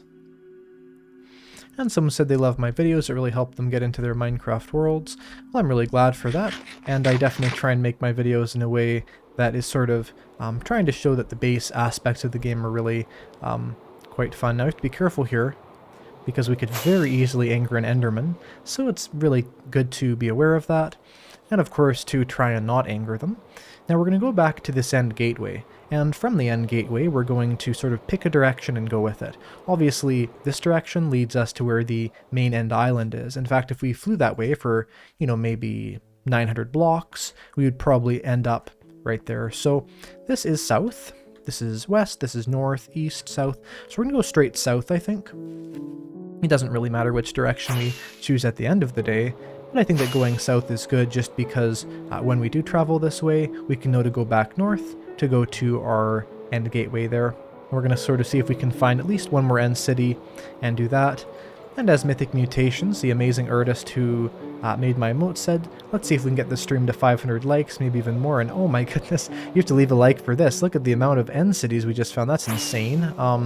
There is 3. There's this one as an end ship, there is one there with none, and there's one there with none. But the amount of shulkers and treasure between these must be massive. That's awesome. So that's kind of the reason why you want the fireworks, of course, is then you can do this. You can kind of go from end ship to end ship, and from end city to end city, grabbing all the things you need. Now we're going to go through here and grab that pair of elytra. We're then going to have 2 pairs of elytra. I would say once you have maybe 5 pairs or something like that in a single player survival, there's really not much of a point of ever sort of going for them again, but it can still be fun to have a good supply. We're going to go through here and raid all of these chests. Then we can place down a box, and we can sort of put all the loot we found in there and fill this up all the way with all of the items. Now we'll go through here, and it looks like we have, now 2 pairs of elytra. I guess we have to sort of save that, and we can grab this and we can get that in our inventory. Now, I hate to do this, we're actually going to stop the stream there, and in the next stream, it'll be a stream completely dedicated to raiding the end. Thank you so much for watching this stream of me beating the Ender Dragon. I'm so glad, and I really do want to make sure that this stream is the best one ever, and so make sure to share it with your friends so that they can see me beat the Ender Dragon. We can have, of course, that amazing moment of killing the Ender Dragon and all that. And I hope you have a good rest of your day, and I will see you in the next stream, which should be in about a week.